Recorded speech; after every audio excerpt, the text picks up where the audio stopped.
এই ছোট লোক, ফকিরের বাচ্চা, তুই আমার রুমে ঢুকলি কেন? না মানে আপনাকে আন্টি নাস্তা খাওয়ার জন্য ডাকছে। তোকে আমি বলছি না আমার সামনে না আসতে, তারপরেও কেন বারবার আমার সামনে আসিস? আপনি কেন আমাকে এত অপমান করেন? আপনি যা বলেন আমি তো তাই করি। এ কথা বলার সাথে সাথে ঠাস করে নীলা ম্যাডাম আমার গালে একটা চড় মারলো। আমি গালে হাত দিয়ে দাঁড়িয়ে আছি। তোর সাহস দেখে আমি অবাক হচ্ছি, তুই আমার কথার উপর কথা বলিস? এ কথা বলে এর আগে হন হন করে নিচে চলে গেল। আসুন এবার আমার পরিচয় দিয়ে দেই। এতক্ষণ যার সাথে কথা বললাম সে হলো বড়লোক বাবার একমাত্র মেয়ে। ওর বাবা এদেশের টপ বিজনেসম্যানদের মধ্যে একজন, সেই কারণে ওর এত অহংকার। নীলা ম্যাম এবার ইন্টার দ্বিতীয় বর্ষে পড়ে। সত্যি নীলা ম্যাম যতটা অহংকারী, আঙ্কেল আন্টি ঠিক তার বিপরীত। তাদের মাঝে কোনো অহংকার নেই, তারা আমাকে অনেক ভালোবাসে। ছোটবেলা থেকে এতিমখানায় বড় হয়েছি। এতিমখানায় থাকতে কয়েকটা টিউশনি করাতাম, সেগুলো দিয়েই পড়ালেখার খরচ চালাতাম। তারপর এসএসসি পাশ করে যখন কলেজে ভর্তি হলাম, তখন এতিমখানার মালিক আমার হাতে কিছু টাকা দিয়ে বলল তারা নাকি আমাকে আর এখানে রাখতে পারবে না। সেদিনই এতিমখানা থেকে আমার যাবতীয় জিনিসপত্র নিয়ে বেরিয়ে পড়লাম অজানা উদ্দেশ্যে। রাস্তা দিয়ে হাঁটছি আর ভাবতে লাগলাম কোথায় থাকবো, কি করব। এই পৃথিবীতে তো আমার আপন বলতে কেউ নেই। এসব কথা ভেবে আনমনে হাঁটছিলাম। হঠাৎ কিছু দূর যেতেই দেখলাম একটা লোক রাস্তায় অজ্ঞান হয়ে পড়ে আছে। আমি দৌড়ে তার কাছে গেলাম। লোকটার কাছে যেতেই দেখলাম অজ্ঞান হয়ে পড়ে আছে। তারপর আমি তাকে তুলে পাশের একটা হাসপাতালে নিয়ে গেলাম। হাসপাতালে নেওয়ার কিছুক্ষণ পরেই লোকটার জ্ঞান ফিরে আসে। তারপর আমি আমার সবকিছু আঙ্কেলকে বললাম। তারপর উনি আমাকে ওনার বাড়িতে নিয়ে গেলেন। এভাবে আঙ্কেলের সাথে পরিচয়। বর্তমানে আসা যাক। এদিকে নিচ থেকে আমার ডাক আসলো, মানে আন্টি আমাকে নাস্তা করার জন্য ডাকছে। নাস্তার টেবিলে যেতেই নীলা ম্যাম আমাকে দেখে দাঁড়িয়ে পড়লো। কিরে মা, তোর আবার কি হলো? বাবা, তোমাকে আমি কতবার বলবো এই ছোট লোকটার সাথে আমি এক টেবিলে বসে খেতে পারবো না। আচ্ছা, তুই সবসময় ওর সাথে এমন ব্যবহার কেন করিস? ও তো আমাদের মতো একটা মানুষ, ওর কি কষ্ট হয় না? ছোট লোকের আবার কষ্টও হয়?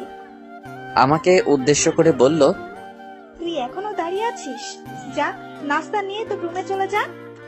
তারপর আমি নাস্তা নিয়ে আমার রুমে চলে আসলাম। তারপর ভাবতে লাগলাম একটা মেয়ে এত অহংকারী হয় কিভাবে। নীলা ম্যাম কিন্তু দেখতে অনেক সুন্দর, কলেজের সব ছেলের ক্রাশ, কিন্তু কারোর সাথে প্রেম করে না। কথায় আছে সুন্দরী মেয়েরা একটু বেশি অহংকারী হয়, এক্ষেত্রেও ঠিক তাই হলো। আপনারা তো দেখলেন কেমন অহংকারী। নাস্তা শেষ করে কলেজে যাওয়ার জন্য গাড়ি নিয়ে নিচে দাঁড়িয়ে আছি। নীলা ম্যাম গাড়ির কাছে আসতেই ঠাস করে আমার গালে দুটো চড় বসিয়ে দিল। তারপর বলতে লাগলো, কুত্তার বাচ্চা, তোকে আমি কতদিন বলবো যে আমি যখন গাড়ির কাছে আসবো তখন গাড়ির দরজা খুলে দিবি। আমার মুখ দিয়ে কোনো কথা বের হচ্ছে না, গালে হাত দিয়ে দাঁড়িয়ে আছি মাথা নিচু করে। আমার দাঁড়িয়ে থাকা দেখে নীলা ম্যাম আবার বলতে লাগলেন, কি হলো, একটা দিয়েছি মন ভরেনি, আরেকটা দিতে হবে নাকি? সরি ম্যাম, এইরকম ভুল আর কখনো হবে না। সেটাই তোর জন্য ভালো হবে। তারপর আমি আর কোনো কথা না বলে দরজা খুলে দিলাম। নীলা ম্যাম গাড়ির ভিতরে গিয়ে বসলেন এবং আমি গাড়ি স্টার্ট দিলাম। গাড়ি চালাতে চালাতে মা বাবার কথা ভাবতে লাগলাম। মা বাবা, তোমরা কেন আমাকে একা করে চলে গেলে? আর যদি তোমরা বেঁচে থাকতে তাহলে হয়তো আমাকে এই দিন দেখতে হতো না। এইসব কথা ভাবতে ভাবতে গাড়ি নিয়ে সোজা কলেজে চলে আসলাম। ও, আপনাদের তো বলা হয়নি, নীলা ম্যাম আর আমি একসাথে পড়ি। উনি এবার ইন্টার সেকেন্ড ইয়ারে পড়ে, আমিও সেম।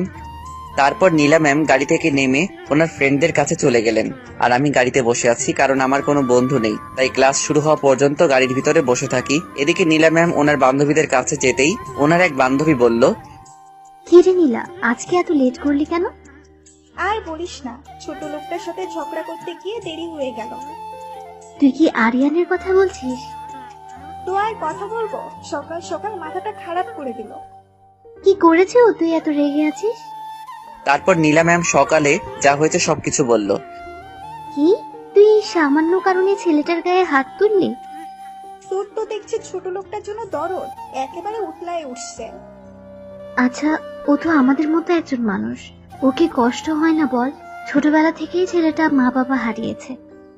তোর যখন এতই দরদ হচ্ছে তাহলে জানা ওকে গিয়ে একটু আদর করে দে। এ কথা বলার সাথে সাথে নীলা ম্যাম সহ বাকি সবাই হাসতে লাগলো। যত খুশি তত হাস, একদিন সবাই তোরা তোদের ভুল বুঝতে পারবি। এখন জ্ঞান দেওয়া বন্ধ করে চল ক্লাসে যাই। তারপর নীলা ম্যাম আর ওনার ফ্রেন্ডরা ক্লাসে চলে গেলেন। এদিকে আমি গাড়ির ভিতরে বসে থাকতে থাকতে বোর হয়ে যাচ্ছি, তাই আমিও ক্লাসে চলে গেলাম। ক্লাসে ঢুকতেই হঠাৎ কারোর সাথে ধাক্কা লেগে পড়ে গেলাম। কিসের সাথে ধাক্কা খেলাম সেটা দেখতে যেই নিচে তাকালাম, অমনি আমি তো ভয় শেষ, কারণ নিচে একটা পরী বসে আছে আর আমার দিকে রাগী ভাবে তাকিয়ে আছে।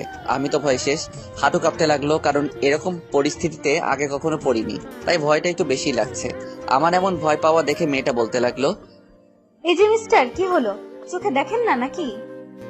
সরি, আমি আপনাকে দেখতে পাইনি, প্লিজ আমাকে ক্ষমা করে দিন। এদিকে মেয়েটা আমার এইভাবে কথা বলা দেখে ভাবতে লাগলো, কি ব্যাপার, দোষ তো আমারও ছিল, কেন ক্ষমা চাইছে? না, ছেলেটাকে দেখে তো ভালো মনে হচ্ছে। ক্ষমা পরে দেখা যাবে, আগে আমাকে টেনে তুলুন। তুলসী। এই বলে আমি মেয়েটাকে টেনে তুললাম। তারপর আমি বলতে লাগলাম, আপনি আমাকে ক্ষমা করেছেন তো? আসলে আমি আপনাকে দেখতে পাইনি। না, আমি আপনাকে ক্ষমা করব না। আমি তো আপনার কাছে ক্ষমা চেয়েছি, আর তাছাড়া দোষ কিন্তু আপনারও আছে। আসলে এখানে আমার কোনো দোষ নেই, মেয়েটা নিজেই কোত্থেকে এসে আমার সাথে ধাক্কা খেলো। মেয়েটাকে দেখেই বড় লোকের মেয়ে মনে হচ্ছে, আর আপনারা তো জানেন বড় লোকরা কেমন, তাই আমি আগেই সরি বললাম। কি বললেন আপনি? আমার দোষ ছিল? আমি এখনই প্রিন্সিপাল স্যারের কাছে আপনার নামে নালিশ নিয়ে যাচ্ছি। আপনি আমাকে যা শাস্তি দিবেন দিন, তবুও স্যারের কাছে নালিশ দিবেন না প্লিজ, মনে মনে বলতে লাগলো। না, এবার মনে হয় একটু বেশিই যাচ্ছে। বেচারা কান্না করে দিল। কি হলো, কিছু বলছেন না কেন? ঠিক আছে, স্যারকে কিছু বলবো না, তবে আজকে থেকে আমি যা বলবো তাই শুনতে হবে। আজব তো, আপনি কে যে আপনার কথা আমাকে শুনতে হবে? ওকে, আমার কথা না শুনলেও একটু পর প্রিন্সিপাল এসে যা বলবে তাকে না শুনতে পারবেন? মেয়েটার কথা বলার দেখেই আমি বুঝে গেলাম ও কি বলতে চাইছে, তাই আমি আর কোনো কথা না বলেই হ্যাঁ বলে দিলাম। না, আপনি যা বলবেন আমি তাই শুনবো। ওকে, ঠিক আছে। এখন বলুন আমাকে কি করতে হবে? বেশি কিছু না, এখন আপাতত আমার সাথে বন্ধুত্ব করতে হবে। এই আপনার মতলবটা কি বলেন তো? আমি তো আপনাকে বন্ধু হতে বললাম, এতে মতলবের কি আছে? না মানে আমি মনে করছিলাম আপনি আমাকে শাস্তি দিবেন তাই, আর তাছাড়া এখন পর্যন্ত আমার সাথে কোনো ছেলেই বন্ধুত্ব করলো না, আর আপনি তো মেয়ে। কে আপনার সাথে বন্ধুত্ব করলো কি করলো না আমার তাতে কিছু যায় আসে না। এখন বলুন আমার সাথে বন্ধুত্ব করবেন কি না? আমি ভাবতে লাগলাম কলেজে আসলো তো সারাক্ষণ একাই থাকি, তার চেয়ে বরং এর সাথে বন্ধুত্ব করলে মন্দ হয় না। আচ্ছা ঠিক আছে, আমি রাজি। ওকে, তাহলে আজ থেকে আমরা একে অপরকে তুই করে বলবো। তারপর ওর সাথে পরিচয় হয়ে নিলাম। ওর নাম হচ্ছে তাবাসসুম তিশা। এখানে ওর নানু বাড়িতে থেকে লেখাপড়া। ওর বাবা একজন বড় ব্যবসায়ী। ওর সাথে পরিচয় হতে হতে ক্লাসে স্যার চলে আসলো। তারপর ও ওর জায়গায় চলে গেল আর আমি আমার জায়গায়। এভাবে প্রত্যেকটা ক্লাস শেষ করলাম। তারপর ক্লাস শেষ করে যেই বের হতে লাগলাম, অমনি পেছন থেকে কেউ একজন ডাকলো। সে আর কেউ নয়, নীলা ম্যাম। আমার কাছে এসে বলতে লাগলো, এই শোন, আমার জুতোগুলো ময়লা হয়ে গেছে, এক্ষুনি গিয়ে পালিশ করে নিয়ে আয় যা। এখন তো আপনি বাড়িতে যাবেন, তাহলে জুতা পালিশ করার কি দরকার? এ কথা বলার সাথে সাথে নীলা ম্যাম আমার গালে একটা ঠাস করে বসিয়ে দিলেন আর রেগে বলতে লাগলেন, তোর সাহস দেখে আমি অবাক হচ্ছি, তুই আমার কথার উপর কথা বলছিস। এই কথা বলে নীলা ম্যাম জুতাগুলো আমার গায়ের উপর ছুঁড়ে মারলেন। এই নে, তোর হাতে 5 মিনিট সময় আছে, এর মধ্যে তুই জুতোগুলো পালিশ করে নিয়ে আসবি। তারপর আমি আর কোনো কথা না বলে জুতাগুলো পালিশ করতে নিয়ে গেলাম। জুতা পালিশ করে যেই নীলা ম্যামের কাছে গেলাম, কলেজে গিয়ে দেখি নীলা ম্যাম কোথাও নেই, গাড়িটাও নেই। তার মানে উনি বাড়ি চলে গেছেন। এসব ভাবতে ভাবতে হঠাৎ আমার ফোনটা বেজে উঠলো। ফোনটা হাতে নিয়ে দেখি নীলা ম্যাম কল দিয়েছেন। তারপর কল রিসিভ করতেই উনি বলতে লাগলেন, ওই, তুই এখন কোথায় আছিস? ম্যাম আমি তো কলেজে, আপনি কোথায়? দেখতে পাচ্ছি না যে। শোন, আমি বাড়ি চলে আসছি, তুইও বাড়ি চলে আয়। তার মানে উনি এসব অপমান করার জন্য করলেন। এখন যদি আমি ওনার সাথে সাথে কথা কাটাকাটি করি তাহলে বাড়ি গেলে নিশ্চিত আমার কপালে দুঃখ আছে। তাই আমি একটু শান্তভাবে বললাম, আমি আসছি। তারপর কল কেটে দিলেন। আজ আমি এতিম বলে উনি আমার সাথে যা খুশি তাই করছেন। কেন, এতিমরা কি মানুষ না? আমাদের কি কষ্ট হয় না? এসব ভাবতে ভাবতে দু চোখ পানিতে পড়ে গেল। হঠাৎই কেউ একজন আমার সামনে একটা টিস্যু ধরলো। আমি কোনো দিকে না তাকিয়ে টিস্যুটা হাতে নিয়ে চোখের পানিগুলো মুছলাম। চোখ মুছে যেই সামনে তাকাতেই দেখি তিশা দাঁড়িয়ে আছে। আমাকে বলতে লাগলো, কি জনাব, কান্না করছিলেন কেন? কই কান্না করছি, চোখে কি যেন একটা পড়লো। তুই কি ভেবেছিস আমি কিছু দেখিনি? দেখলে আবার জিজ্ঞেস করছিস কেন? আচ্ছা, ও কি তোর সাথে সবসময় এরকম ব্যবহার করে? সুযোগ পেলে অপমান করে। আজ তো দেখলি। ও তোর সাথে এমন করে, তুই কিছু বলতে পারিস না? তুই আমার ব্যাপারে সব জানিস। ওরা যদি না থাকতো তাহলে আমার কি হতো? হয়তো রাস্তায় পড়ে মরে থাকতাম। তুই এত ভালো কেন রে? আচ্ছা, আমি যে ভালো তা কিভাবে বুঝলি? খারাপও তো হতে পারি। সকালে যেটা হলো সেটাতে তোর কোনো দোষ ছিল না, তারপরও তুই দোষ স্বীকার করলি। তখনই আমি বুঝে গেছি তুই কেমন। আচ্ছা, এসব কথা থাক, এবার আমাকে বাড়ি যেতে হবে। আচ্ছা যা, যাওয়ার আগে তোর মোবাইল নাম্বারটা দিয়ে যা। আচ্ছা, ইনে ধর 018905224। তারপর ওকে বিদায় দিয়ে বাড়িতে চলে আসলাম। বাড়িতে এসে জুতাগুলো নিয়ে নীলা ম্যামের রুমে গেলাম। দরজার সামনে এসে বললাম, ম্যাম আসবো? বল, কেন এসেছিস? ম্যাম, আপনার জুতাগুলো নিয়ে এসেছি। তুই কি করে ভাবলি জুতোগুলো আমি পায়ে দিব? কেন ম্যাম, এগুলো তো আমি ঠিকভাবে পালিশ করে এনেছি। চুপ, জুতোগুলোতে তোর মতো ছোট লোকের হাতের স্পর্শ লেগেছে। এখন এগুলো নিয়ে এখান থেকে চলে যা। আচ্ছা ম্যাম, একটা কথা বলবো। কি বলবি, তাড়াতাড়ি বল। আপনি আমাকে কেন এত অপমান করেন? আমি তো আপনার কোনো ক্ষতি করিনি। আপনি যা বলেন আমি তাই করি, তবু কেন এমন করেন? তোর এই প্রশ্নের উত্তর আমি দিতে পারবো না। শুধু এটা জেনে রাখ, তোকে দেখলেই আমার গা ঘিন ঘিন করে। আর কয়টা দিন আমাকে সহ্য করুন, তারপর চিরদিনের জন্য এই বাড়ি ছেড়ে চলে যাব। সেটাই তোর জন্য ভালো হবে। তারপর আমি আর কোনো কথা না বলে নিজের রুমে চলে আসলাম। তারপর ফ্রেশ হয়ে বিছানায় শুয়ে পড়লাম। হঠাৎই ফোনটা বেজে উঠলো। হাতে নিয়ে দেখে আননোন নাম্বার। কলটা না ধরে কেটে দিলাম। আমি আবার আননোন নাম্বার থেকে কল আসলে তেমন কথা বলি না, তাই কেটে দিলাম। এভাবে পর আরো দুবার কল দিল, দুবারই কেটে দিলাম। তৃতীয়বার কল আসায় চিন্তায় পড়ে গেলাম, কে হতে পারে যে আমাকে এতবার ফোন দিচ্ছে। না, দেখতে হবে। তারপর ফোনটা রিসিভ করলাম। রিসিভ করতে উপাস থেকে যা বলল, ওই কুত্তা হনুমান, নাকবোচা বানর, গন্ডার, শিয়াল, হাতি। এই ভদ্রভাবে কথা বলুন। আর এসব কি ভাষা ব্যবহার করছেন? চুপ কর কুত্তা। আপনি আবারও তুই তোকারি করছেন। আপনার পরিচয় দিন, না হলে আমি ফোন রাখছি। এই ফোন রাখবি না, আমি দিশা বলছি। ও তুই আগে বলবি তো। চুপ কর কুত্তা। তোকে এতগুলো কল দিলাম, ধরিসনি কেন? সরি রে, আমি আসলে বুঝতে পারিনি এটা তুই ছিলি। হুম, এবার বল কেন ফোন দিয়েছিস? এমনি তোর সাথে কথা বলতে ইচ্ছে করছিল তাই। এমনি কেউ ফোন দেয় নাকি? দরকার থাকলে বল। তোকে ফোন দিতে কি আবার কারণ লাগবে নাকি? অবশ্যই কারণ লাগবে। ও, বুঝতে পারছি। তার মানে তুই এখনো আমাকে বন্ধু ভাবতে পারিসনি। আরে না, আমি তোকে সেটা বলিনি। আমার যা বোঝার তা বুঝে গেছি। এই কথা বলে তিশা লাইন কেটে দিল। ওর সাথে এইভাবে কথা বলা ঠিক হয়নি। কালকে কলেজে গেলে সরি বলবো। তারপর ফোন রেখে ঘুমানোর চেষ্টা করলাম। বিকেল বেলা কারো ডাকে ঘুমটা ভাঙলো। তাকিয়ে দেখে আন্টি আমাকে ডাকছে। তারপর আমি উঠে বসলাম। আন্টি কিছু বলবেন? তুই কি ঘুমাচ্ছিলি? না, ওই চোখটা একটু লেগেছিল। তাহলে তো আমি তোর ঘুমে ডিস্টার্ব করলাম। আন্টি বলুন কি লাগবে। তারপর উনি আমার হাতে একটা লম্বা বাজারের লিস্ট ধরিয়ে দিলেন বাজার করে আনার জন্য। মনে হয় আজকে বাড়িতে কেউ আসবে। আমি আন্টিকে জিজ্ঞেস করলাম, আন্টি আজকে কি বাসায় মেহমান আসবে? নীলা বলল ওর বান্ধবীরা আসবে। এখন যা, গিয়ে তাড়াতাড়ি বাজার করে আন। আচ্ছা। নীলা ম্যামের বান্ধবীরা আসবে শুনে আমার মন খারাপ হয়ে গেল, কারণ ওরা ততবারই আমাকে অপমানিত হতে হয়। তারপর বাজারে চলে গেলাম। বাজার করে বাড়িতে আসলাম। বাড়িতে আসার কিছুক্ষণ পরে মাগরিবের আজান দিল। তারপর মসজিদে চলে গেলাম নামাজ পড়তে। নামাজ পড়া শেষ হলেই বাড়ির দিকে রওনা দিলাম। বাড়ির সামনে আসতেই দুটো প্রাইভেট কার দেখতে পেলাম। বুঝতে আর বাকি রইল না যে ওনারা চলে এসেছে। তারপর বাড়ির ভিতরে ঢুকতেই দেখলাম সবাই সোফার উপর বসে আছে। ওদের মধ্যে দুজন ছেলে আছে। ছেলে দুটোকে আমার চেনা চেনা লাগছে, কোথাও যেন দেখেছি। এসব ভাবতে লাগলাম। হঠাৎই নীলা ম্যাম আমাকে দেখতে পেয়ে বলতে লাগলেন, ওই তোরা সবাই দেখ, নবাব জাতা এসে গেছে। আসলে নামাজ পড়তে গিয়েছিলাম। তারপর যা, আর ওদের জন্য কিছু নাস্তা নিয়ে আয়। আচ্ছা ঠিক আছে, নিয়ে আসছি। তারপর আমি রান্নাঘরে গিয়ে ওদের জন্য নাস্তা নিয়ে আসলাম। তারপর সবাইকে নাস্তা দিতে লাগলাম। যখনই ছেলে দুটোর সামনে আসলাম অমনি ওরা দুজন বলতে লাগলো, নীলা, কি রে, এই খ্যাটটা তোদের বাড়িতে কি করছে?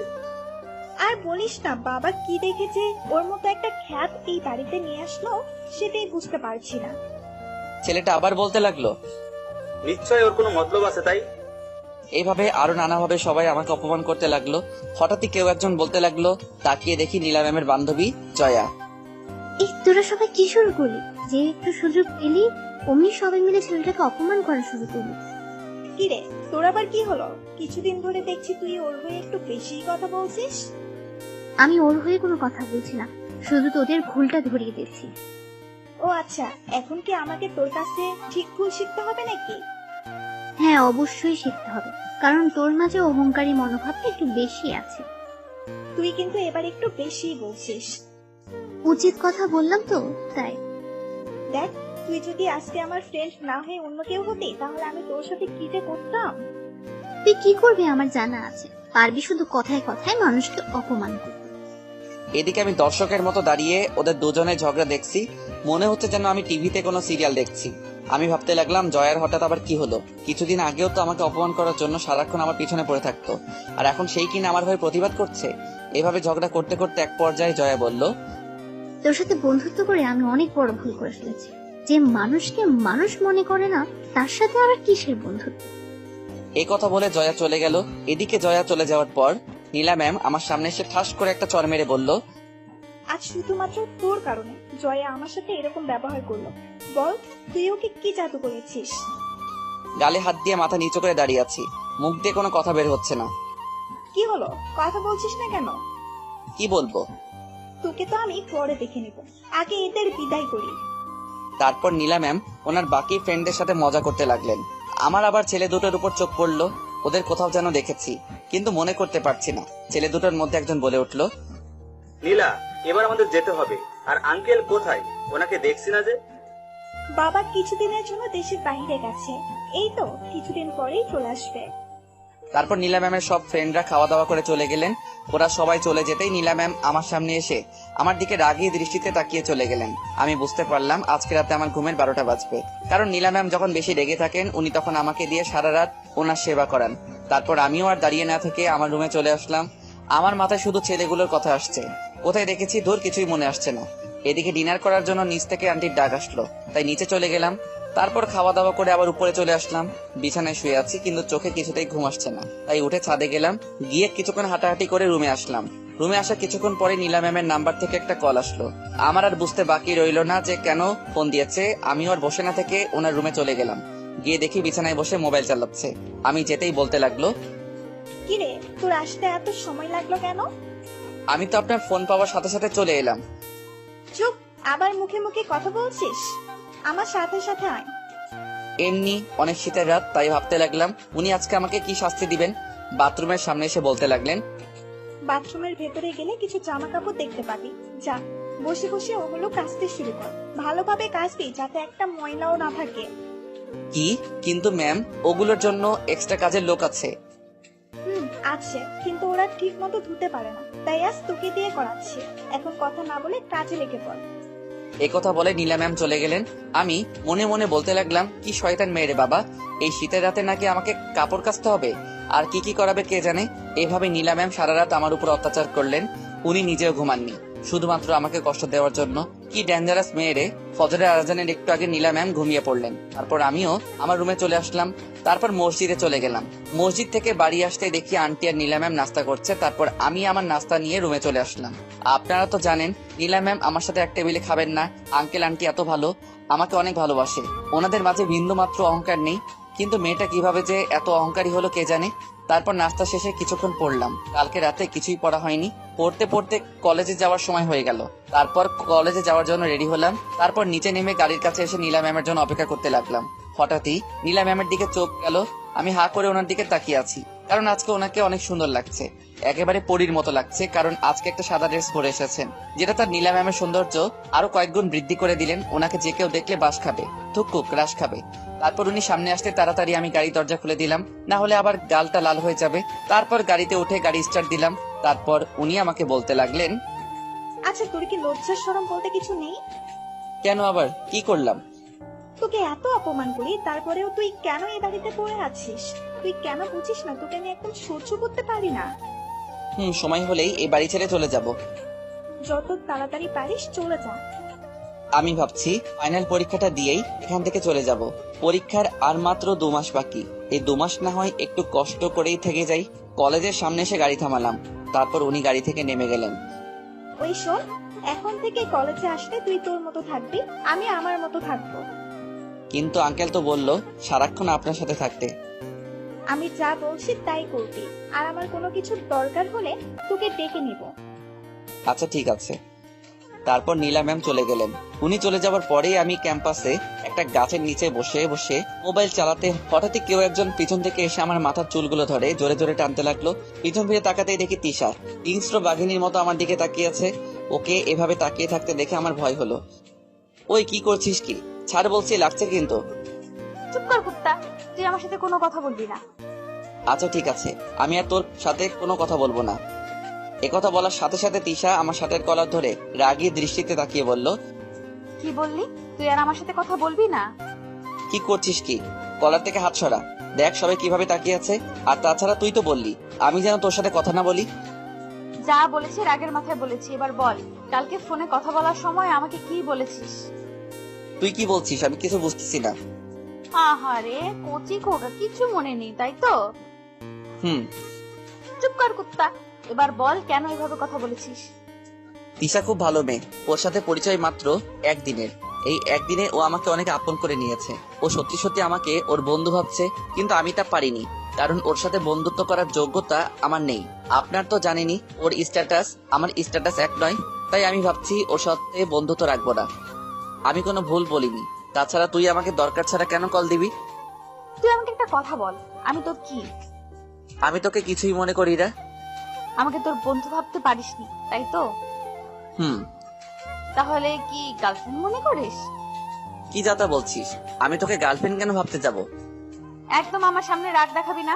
বল তুই আমাকে কি ভাবিস? দেখ তোর আর আমার বন্ধুত্ব করা মানায় না। কেন মানায় না? তুই কি কোনো বিখ্যাত ব্যক্তি নাকি?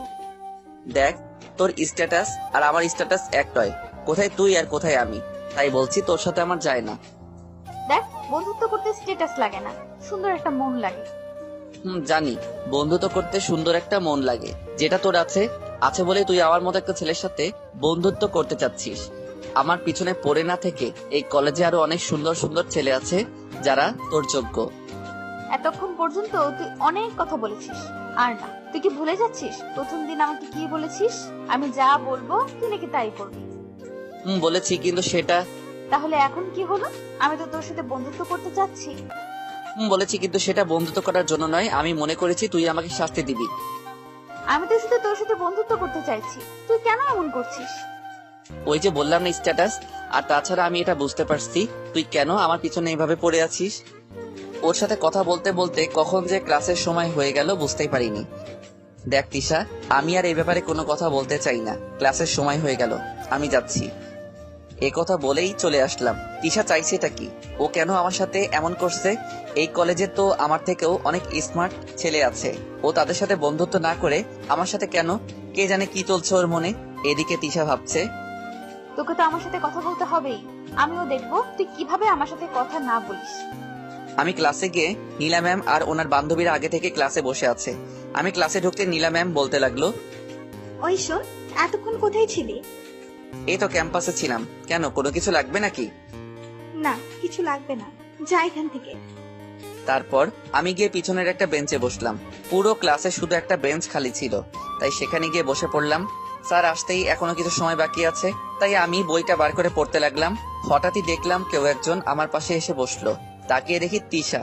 আমি আবার পড়ায় মনোযোগ দিলাম। কিছুক্ষণ পর ক্লাসে স্যার আসলো। সবাই দাঁড়িয়ে স্যারকে সালাম দিল। তারপর স্যার বলতেই, স্টুডেন্টস তোমরা সবাই কেমন আছো? সবাই একসাথে বলতে লাগলো, জি স্যার আমরা সবাই ভালো আছি, আপনি কেমন আছেন? আমিও ভালো আছি। তোমরা সবাই জানো আর 3 মাস পর তোমাদের পরীক্ষা, তা তোমাদের সবার প্রিপারেশন কেমন? সবাই একসাথে আলহামদুলিল্লাহ স্যার, আমাদের সবার প্রিপারেশন ভালো। আচ্ছা ঠিক আছে, আরিয়ান তুমি দাঁড়াও। তারপর আমি দাঁড়িয়ে গেলাম। স্যার বলতে লাগলো, এই ক্লাসের সবচেয়ে ভালো ও মেধাবী স্টুডেন্ট হচ্ছে তুমি। তোমার থেকে আমরা ভালো কিছু আশা করছি। আলহামদুলিল্লাহ স্যার, আমার প্রিপারেশন ভালো, শুধু আপনাদের একটু দোয়া চাই। আমরা তোমাদের সবার জন্য দোয়া করব।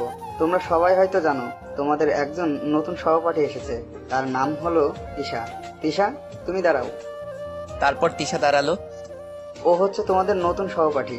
কিছু সমস্যার কারণে ও কলেজ পরিবর্তন করেছে। এসএসসিতে ওর রেজাল্ট অনেক ভালো। আমরা জানি ও এসএসসিতেও আমাদের কিছু উপহার দিবে। ঈশা, তোমার যদি কোনো সমস্যা থাকে বলতে পারো। স্যার কলেজ পরিবর্তন করায় আমার কিছু সমস্যা হয়েছে। কি সমস্যা বলতে পারো? ট্রান্সফার হওয়ার কারণে স্যার আমি কিছু ক্লাস করতে পারিনি। এখন স্যার ওই ক্লাসগুলোতে স্যারেরা কি পড়িয়েছে আমি জানি না। আমি তোমার সমস্যা বুঝতে পারছি। তুমি চাইলে ক্লাসের কারোর কাছ থেকে পড়াটা বুঝে নিতে পারো। আমি তো তেমন কাউকে চিনি না। আচ্ছা ঠিক আছে, আরিয়ান তুমি দাঁড়াও। ও হচ্ছে আরিয়ান, এই ক্লাসের সব থেকে ভালো স্টুডেন্ট। তুমি চাইলে ওর থেকে পড়া বুঝে নিতে পারো। আরিয়ান, তোমাকে বলছি, তুমি ওকে সব পড়া ভালোভাবে বুঝিয়ে দিবে, ঠিক আছে? মনে মনে ভাবতে লাগলাম, যতই ওর দূরে থাকার চেষ্টা করছি ও তো দেখছে আরো আমার কাছে আসছে।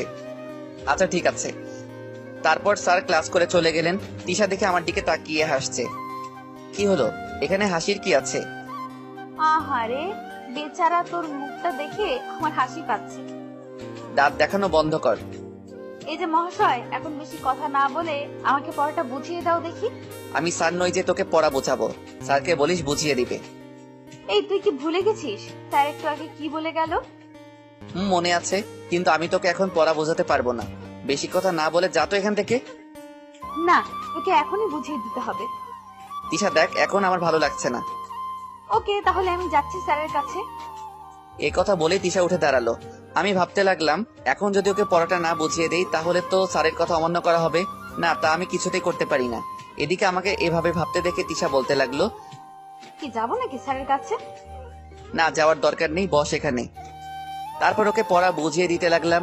আমি খাতার দিকে তাকিয়ে ওকে পড়া বোঝাচ্ছিলাম। পড়া বোঝানো শেষ করে যেই ওর দিকে তাকালাম, দেখলাম ও হা করে আমার দিকে তাকিয়ে আছে।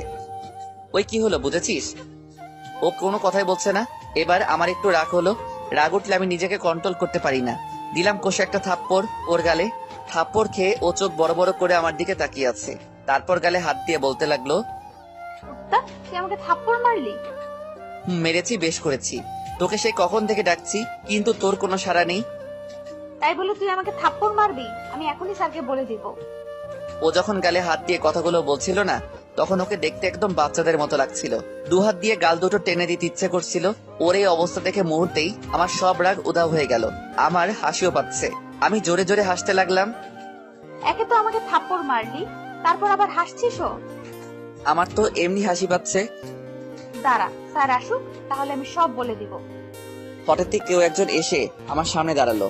আমি মাথা তুলে দেখি নীলা ম্যাম রাগী দৃষ্টিতে আমার দিকে তাকিয়ে আছে। তোকে একটা মেয়ের গায়ে হাত তোলার অধিকার কে দিল বল? ম্যাম, আমি তো। চুপ কর, তোদের মতো ছেলেদের না আমরা ভালো করে চিনি। এই কথা বলে ঠাস করে আমার গালে একটা চড় বসিয়ে দিল। তারপর বলতে লাগলো, তুই এক্ষুনি ওর কাছে হাত জোর করে ক্ষমা চাইবি। তারপর তিশা বলতে লাগলো, এই দাঁড়া, তোকে ক্ষমা চাইতে হবে না। ক্ষমা চাইবে না মানে? 100 বার ও ক্ষমা চাইবে। আপনি কে যে আপনাকে এখানে কি আসতে বলেছে? আর ও আমাকে থাপ্পড় মেরেছে, আপনাকে নয়। এখন জানতো এখান থেকে। আমি শুধু ওদের কথা শুনছি আর গালে হাত দিয়ে দাঁড়িয়ে আছি।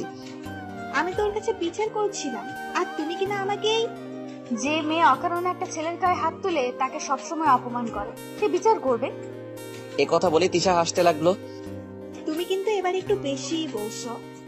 কি হলো, এখনো দাঁড়িয়ে আছেন কেন? চলে যান বলছি। তারপর নীলা ম্যাম রাগে হনহন করতে করতে চলে গেল। তিশা আমাকে বলতে লাগলো, তো খুব লেগেছে তাই না? আরে না, এরকম চড় থাপ্পড় কত খেয়েছি। তার আগে তুই আমাকে ক্ষমা করে দে। ক্ষমা কি জন্য? ওই যে তোকে চড় মারলা সেই জন্য। ওই, আমি কি তোকে একবারও ক্ষমা চাইতে বলেছি? তুই মুখে বলছিসটা, কিন্তু মনে মনে ঠিকই চাইছিস। এই চুপ কর, বেশি কথা না বলে পড়াটা আবার বুঝিয়ে দে। তারপর আর কি, আমি ওকে আবার পড়াটা বুঝিয়ে দিলাম। এইভাবে প্রত্যেকটা ক্লাস শেষ করলাম। ক্লাস শেষ হওয়ার সাথে সাথে বের হয়ে গেলাম। তিশা পিছন থেকে অনেক ডেকেছিল, কিন্তু আমি ওর কথা না শুনেই চলে আসলাম। তারপর গাড়ির কাছে এসে নীলা ম্যামের জন্য অপেক্ষা করতে লাগলাম। কিছুক্ষণ পরে নীলা ম্যাম চলে আসলেন।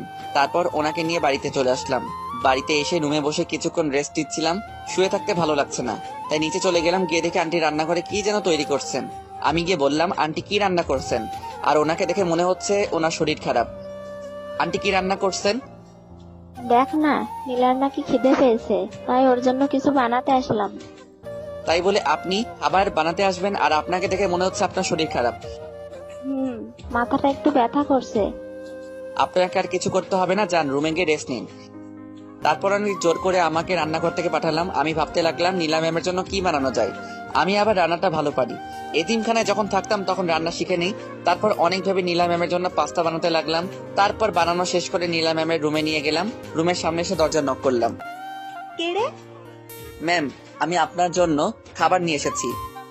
ও তুই তুই আমার জন্য নাস্তা বানিয়েছিস?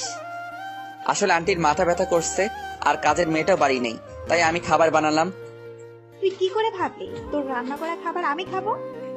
ম্যাম একবার খেয়ে তো দেখুন, যদি ভালো না লাগে আপনি আমাকে যা শাস্তি দিবেন তা আমি মাথা পেতে নিব। তুই যখন এত করে বলছিস তাহলে দে, খেয়ে দেখি। তারপর পাস্তার প্লেটটা ওনার হাতে দিলাম। উনি পাস্তার প্লেটটা হাতে নিয়ে খেতে লাগলেন। কি হলো ম্যাম, খাবার ভালো হয়নি? ভালো হয়েছে, এখন তুই যা। তারপর আমি চলে আসলাম। এদিকে নীলা ম্যাম ভাবতে লাগলো ও কিভাবে এত ভালো পাস্তা তৈরি করলো, রেস্টুরেন্টে ও তো এত ভালো পাস্তা খাওয়া যায় না। আমি রুমে আসলাম। রুমে এসে কিছুক্ষণ বসতেই মাগরিবের আজান দিয়ে দিল। তারপর মসজিদে চলে গেলাম, নামাজ পড়ে আবার বাড়ি চলে আসলাম। বাড়িতে এসে হালকা কিছু নাস্তা করলাম, তারপর নাস্তা করে পড়তে বসলাম। কিছুক্ষণ পড়লাম, হঠাৎই নীলা ম্যাম আমাকে ডাকতে লাগলেন। আমি ওনার রুমে গেলাম, গিয়ে দেখলাম রেডি হয়ে বসে আছেন। তুই এসেছিস, যা গাড়ি বের কর। ম্যাম এখন এই সময় কোথায় যাচ্ছেন? এখন কি তোকে কৈফিয়ত দিতে হবে আমি কোথায় যাচ্ছি? না আমি তা বলছি না। তাহলে এখনো দাঁড়িয়ে আছিস কেন? কি বললাম শুনতে পাসনি?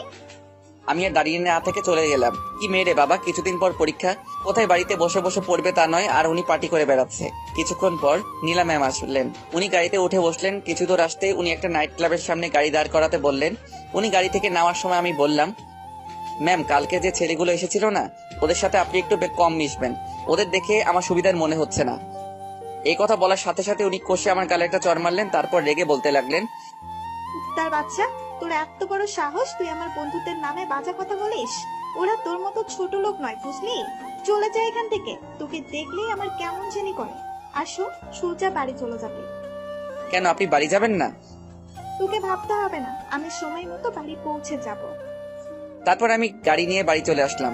কেন যে কথাগুলো বলতে লাগলাম। তারপর আমি আবার বই বের করে পড়তে লাগলাম। পড়তে পড়তে রাত 11টা বেজে গেল।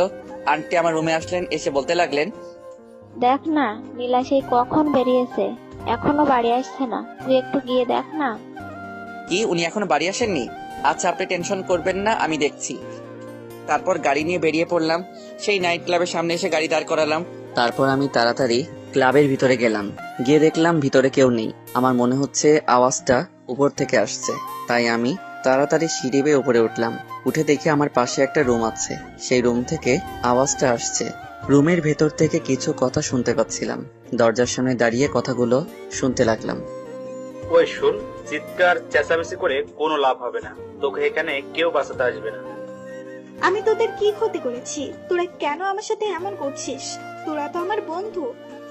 বন্ধুকে তোর, আমরা তোর সাথে এতদিন অভিনয় করেছিলাম।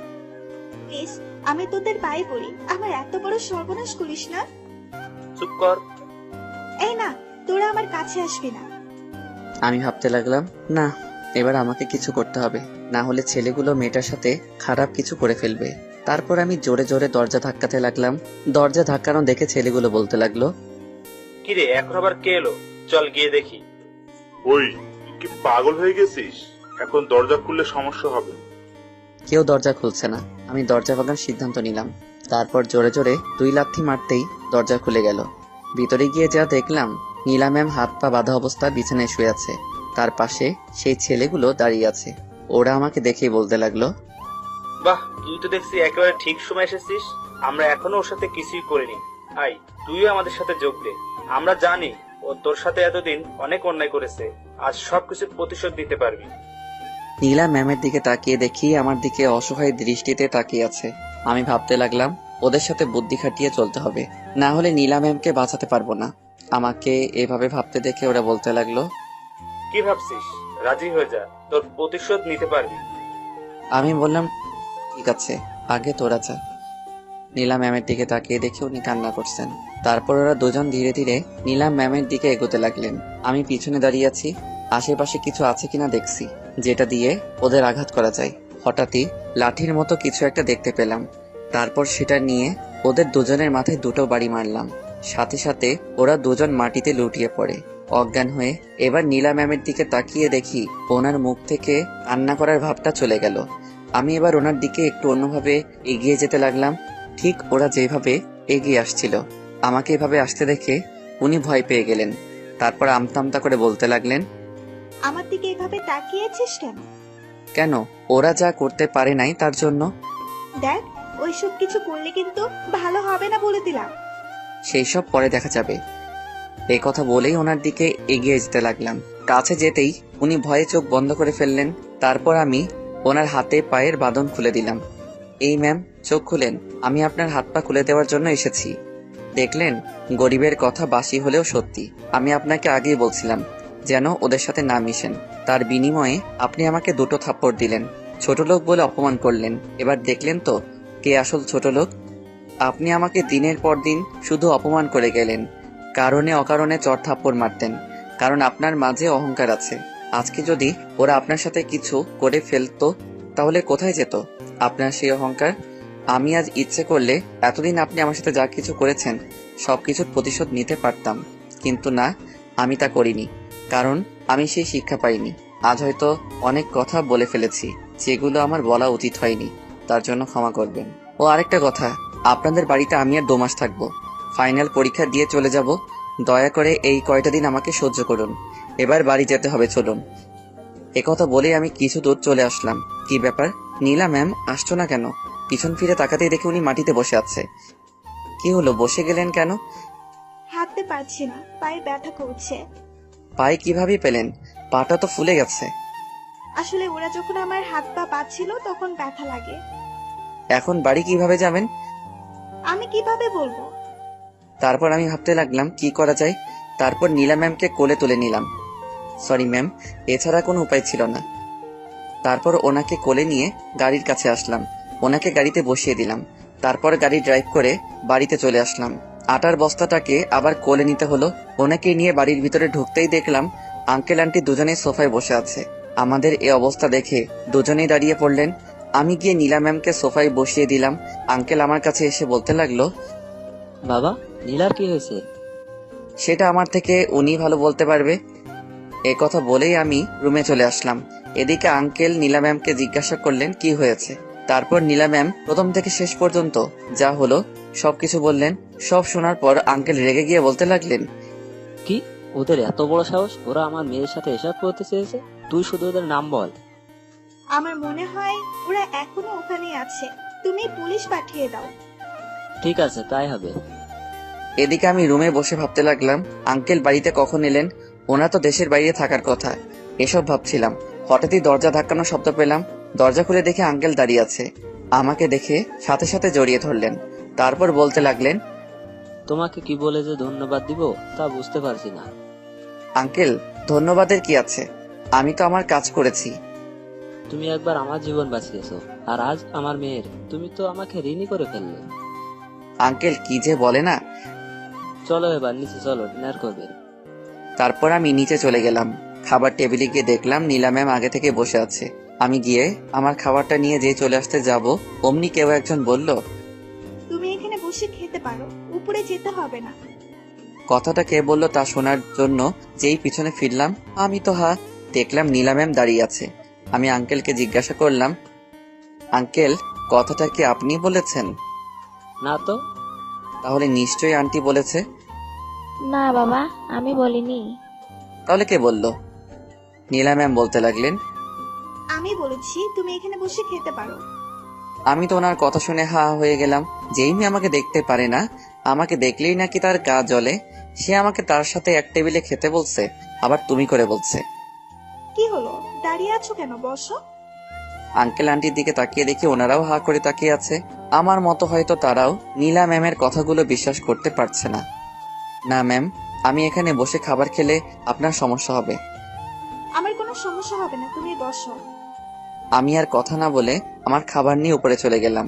আমাকে এভাবে চলে যেতে নীলা ম্যাম আঙ্কেলকে বলতে লাগলো, বাবা, ও চলে গেল কেন? তুই ওর সাথে এতদিন যা করেছিস, তারপর তুই কি করে ভাবলি ও তোর সাথে বসে এক টেবিলে খাবার খাবে? আজ যদি ওর জায়গায় অন্য কেউ থাকতো তাহলে তোর থেকে সবকিছুর প্রতিশোধ নিত। ওর সাথে আর খারাপ ব্যবহার করিস না। এবার খাবারটা শেষ কর। এদিকে আমি রুমে এসে খাবার খেতে লাগলাম। খাবার খাওয়া শেষ করে ঘুমানোর প্রস্তুতি নিলাম। চোখ বন্ধ করে ঘুমানোর চেষ্টা করলাম, কিন্তু ঘুম আসছে না। শুধু নীলা ম্যামের কথাগুলো মনে পড়ছে।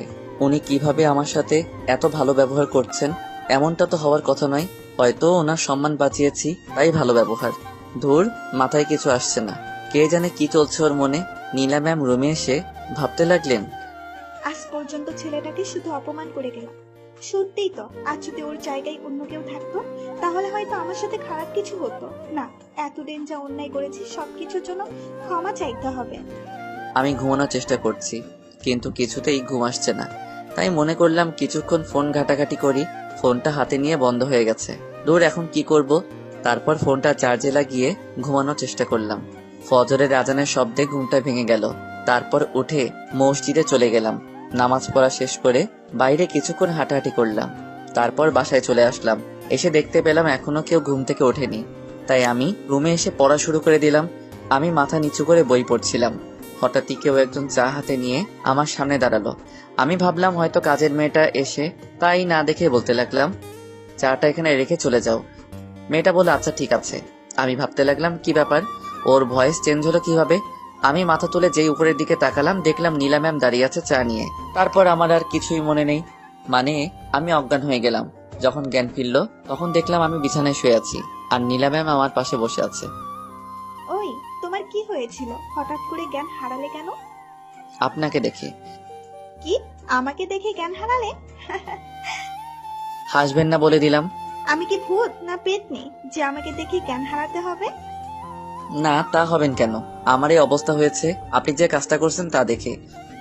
আমি আবার কি কাজ করলাম? ওই যে আমার জন্য চা নিয়ে আসলেন। যে মেয়ে আমাকে অপমান না করে, এক মুহূর্ত থাকতে পারে না, সে আমার জন্য চা নিয়ে আসছে। ব্যাপারটা ঠিক হজম করতে পারলাম না, তাই জ্ঞান হারালাম।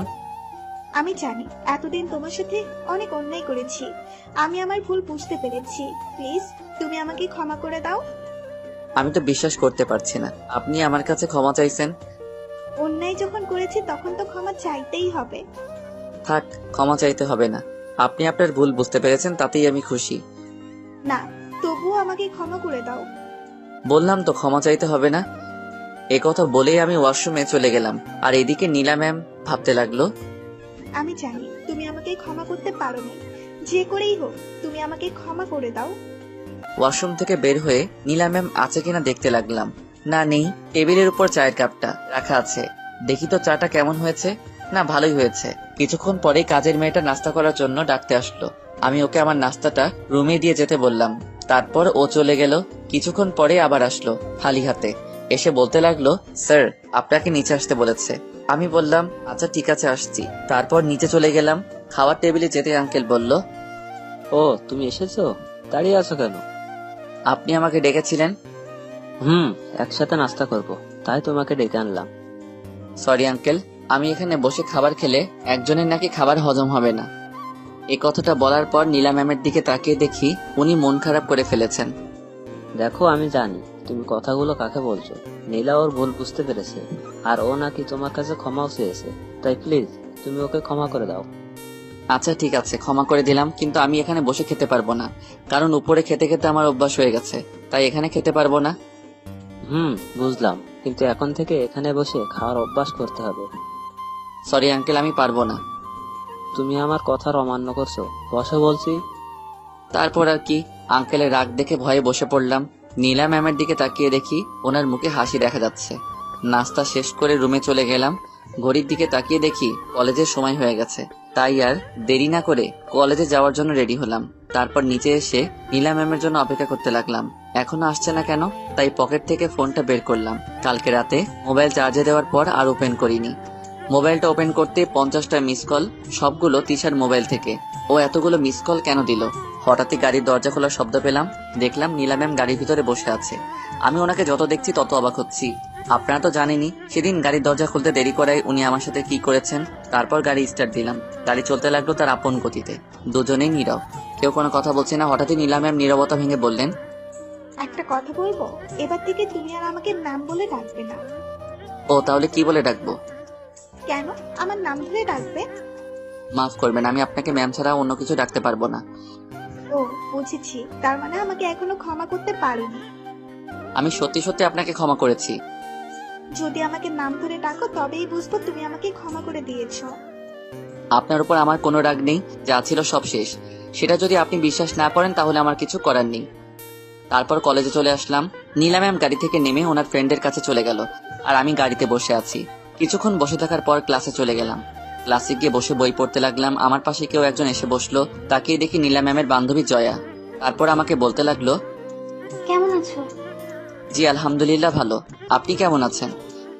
আমরা দুজন তো সমবয়সী, তাই আমাকে আপনি না বলে তুমি করে বলো। না থাক, আমি আপনি করেই বলবো। না, তোমাকে বলতেই হবে। তারপর ওর অনেক জোরাজোরিতে রাজি হলাম। আচ্ছা ঠিক আছে বলবো। তুমি দেখতে না খুব কিউট, একেবারে বাচ্চাদের মতো লাগে। তুমিও না, কি যে বলো। এভাবে দুজন হাসাহাসি করে কথা বলছিলাম। হঠাৎই দরজার দিকে চোখ যেতে দেখলাম নীলা ম্যাম আর তিশা, একজন সামনে দাঁড়িয়ে আছে আর একজন পিছনে। দুজনের রাগী দৃষ্টিতে আমার দিকে তাকিয়ে আছে। কিছুক্ষণ তাকিয়ে থাকার পর নীলা ম্যাম ওনার জায়গায় বসে পড়লেন আর তিশা রেগে আমার দিকে এগিয়ে আসলো। আমি ভাবতে লাগলাম এদের আবার কি হলো।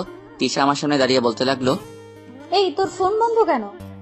আমি কিভাবে বলবো আমার ফোন কেন বন্ধ? তোর ফোন তুই জানিস না। দেখ, আমি কিন্তু তোর উপর এমনিতেই রেগে আছি, আর রাগাবি না বলে দিলাম। আমার সাথে এভাবে কথা বলতে দেখে জয়া বলতে লাগলো, ওই মেয়ে কে তুমি, আর ওর সাথে এভাবে কেন কথা বলছো? ওই তুই চুপ কর, তোকে আমাদের মাঝে নাক গলাতে কে বলছে? ওই ভদ্রভাবে কথা বলো, না হলে ভালো হবে না বলে দিলাম। কি করবি তুই? এবার আমি বললাম, তোমরা দুজন কি শুরু করলে? তুই চুপ থাক। ওর কথা শুনে আমি ভয়ে বসে পড়লাম। এখন তুই এখান থেকে উঠ। আমি? তুই ওর পাশে শুধু আমি বসবো। ও কি তোমার জামাই না প্রেমিক যে তুমি ওর পাশে বসবে? আপাতত কিছুই না, কিন্তু কিছুদিন পর সব হবে। ওর কথা শুনে আমি জোরে জোরে কাশতে লাগলাম। কি বলছে মেয়েটা, মাথাটা মনে হয় একেবারে গেছে। হঠাৎই ক্লাসের স্যার আসলো। তিশাকে দাঁড়িয়ে থাকতে দেখে স্যার বলতে লাগলো, কি হলো, তুমি দাঁড়িয়ে আছো কেন? স্যার দেখুন না, আমাকে ওর পাশে বসতে দিচ্ছে না। ক্লাসে তো আরো অনেক টেবিল খালি আছে, তুমি ওখানে গিয়ে বসো। স্যার কালকে আপনি আমাকে কি বলেছিলেন, ভুলে গেলেন নাকি? না, আমার মনে আছে। ওর সাথে বসলে আমার পড়া বুঝে নিতে একটু সুবিধা হতো, তাই। আচ্ছা, বুঝতে পারছি। জয়া, তুমি সামনে চলে আসো। তারপর স্যারের কথা মতো জয়া উঠে গেল।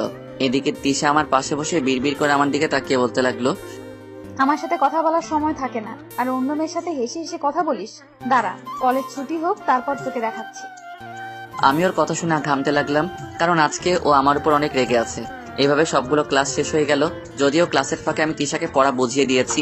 নীলা ম্যামের দিকে কয়েকবার চোখাচোখি হলাম। ওনাকে দেখে মনে হচ্ছিল উনিও রেগে আছেন।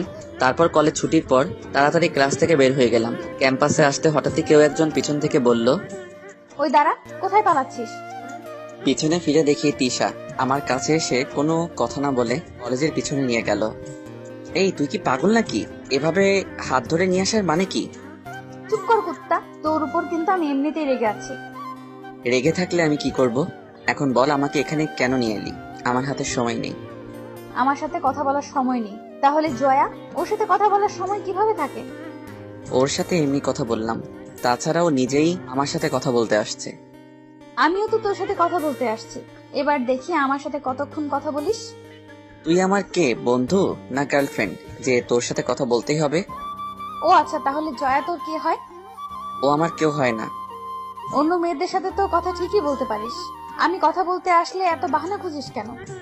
তোর এইসব কথা শোনার আমার কাছে সময় নেই। নীলা ম্যাম আমার জন্য অপেক্ষা করছে, যেতে হবে। দেরি করলে আমাকে আস্ত রাখবে না। তুই এখানে দাঁড়িয়ে থাকবি? ওখান থেকে যদি এক পাও এদিক ওদিক দিয়েছিস তাহলে কিন্তু তোর অবস্থা খারাপ করে দিব। কি করবি তুই? কিছুই করব না, শুধু চিৎকার করে লোক জড়ো করব। তারপর কি হবে তুই নিশ্চয়ই বুঝতে পারছিস। তুই কেন আমার সাথে এমন করছিস? আমি তোর কি ক্ষতি করেছি? তুই আমার মন চুরি করেছিস, তোকে কিভাবে ছেড়ে দিব? দেখ, এবার আমাকে যেতে হবে। তুই তো জানিস নীলা ম্যাম কেমন। যেতে পারিস একটা শর্তে। না, এখনো যা বলছে তাই শুনতে হবে। ও যা মেয়ে, যদি সত্যি সত্যি চিৎকার করে, লোক জড়ো করে। আচ্ছা ঠিক আছে, কি শর্ত বল। শর্ত শুধু একটাই, কলেজে আসলে সারাক্ষণ তোকে আমার সাথে থাকতে হবে। না, এটা মানতে পারবো না, অন্য কোনো শর্ত দে। ওকে ঠিক আছে, না মানলে আর কি, আমি চিৎকার করছি। ও চিৎকার করতে লাগলো।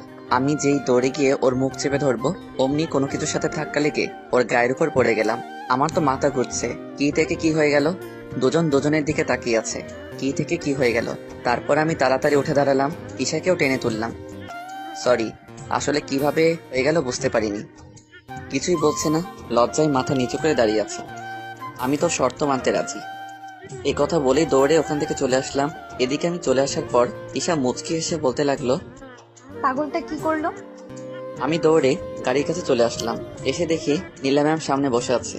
আমাকে দেখে বলতে লাগলো, এতক্ষণ কোথায় ছিলে? সরি ম্যাম, আসলে একটা কাজ ছিল।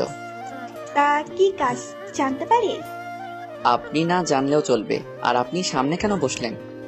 কেন, আমি কি সামনে বসতে পারি না? বসতে পারেন, যদি আপনার সাথে টাচ লাগে তাহলে তো আপনার শরীর নোংরা হয়ে যাবে। একথা বলতেই নীলা ম্যামের মুখটা কালো হয়ে গেল। তারপর আমাকে বলতে লাগলো, তুমি কি আমাকে এখন আগের নীলা ভাবছো? আমি সত্যিই বদলে গেছি। আমি জানি, তবুও। তবুও কি? ও, বুঝতে পারছি, তার মানে তুমি আমাকে এখনো মন থেকে ক্ষমা করনি। আপনি সত্যি বলছেন। আমি আপনাকে এখনো ক্ষমা করতে পারি না, মনে মনে বললাম। তারপর আমি আর কোনো কথা না বলে গাড়ি স্টার্ট দিলাম। গাড়ি চলছে। কি হলো, কথা বলছো না কেন? কোনো কথা বলছি না। তার মানে আমি যা ভাবলাম তাই সত্যি, তুমি আমাকে মন থেকে এখনো ক্ষমা করনি।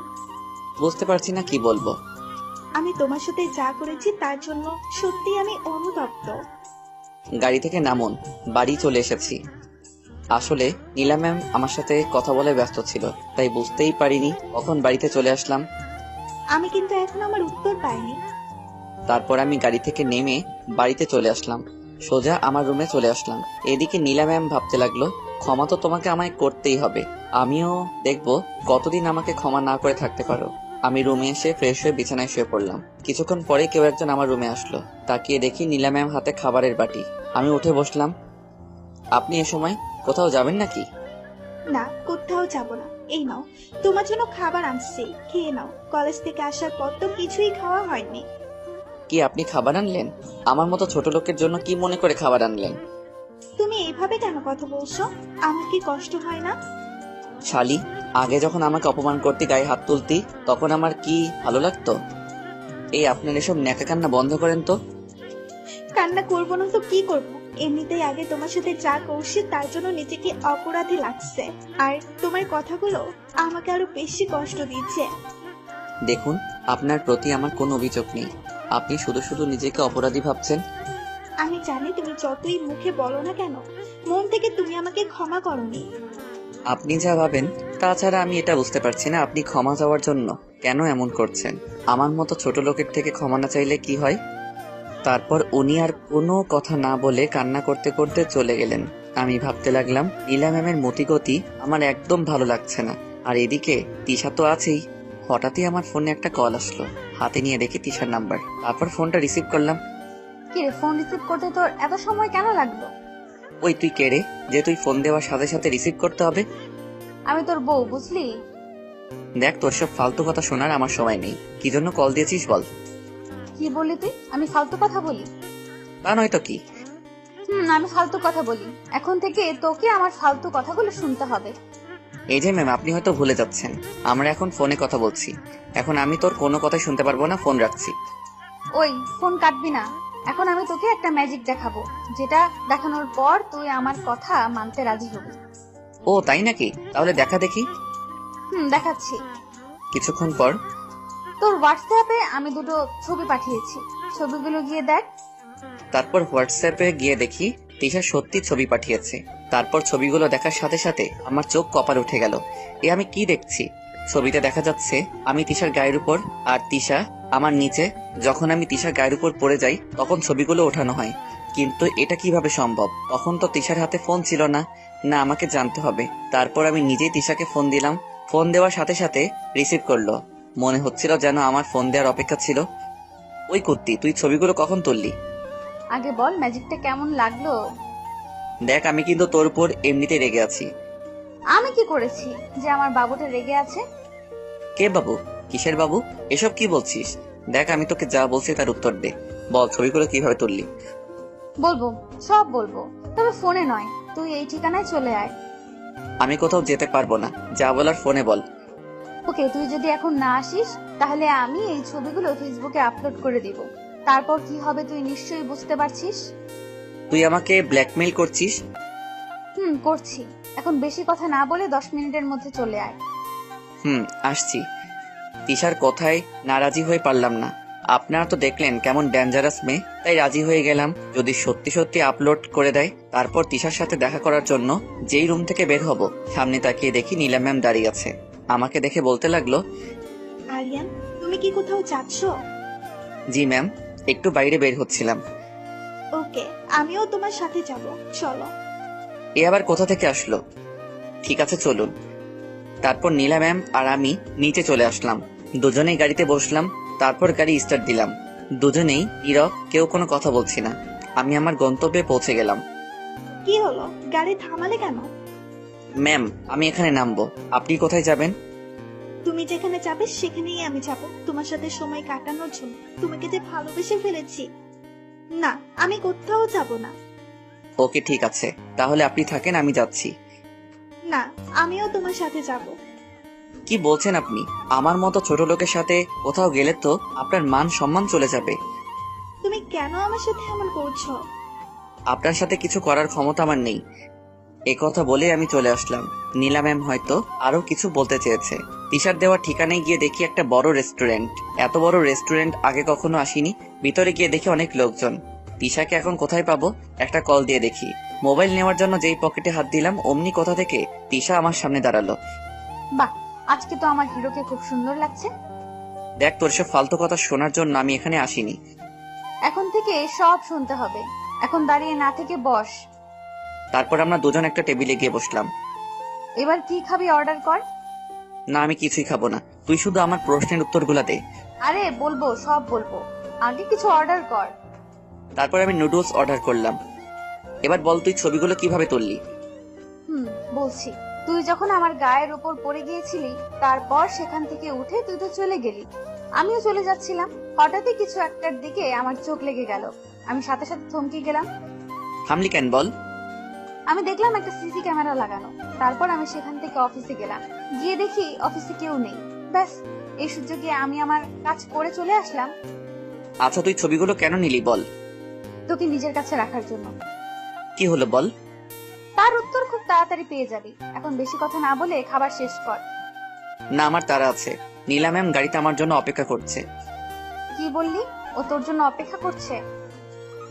আমিও তোর মতো অবাক হচ্ছি। হয়তো সেদিন ওনার সম্মান বাঁচিয়েছি বলে। সম্মান বাঁচিয়েছিস মানে? তারপর আমি ওকে সবকিছু বললাম। সব শোনার পর তিশা বলল, আমার মনে হয় ও তোর সাথে আর খারাপ ব্যবহার করবে না। তাই যেন হয়। এবার আমাকে যেতে হবে। তোকে আমি কি বললাম, তাড়াতাড়ি খাবারগুলো শেষ কর।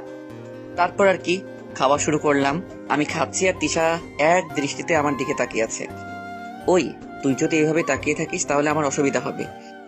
ওই বেশি কথা বলবি না।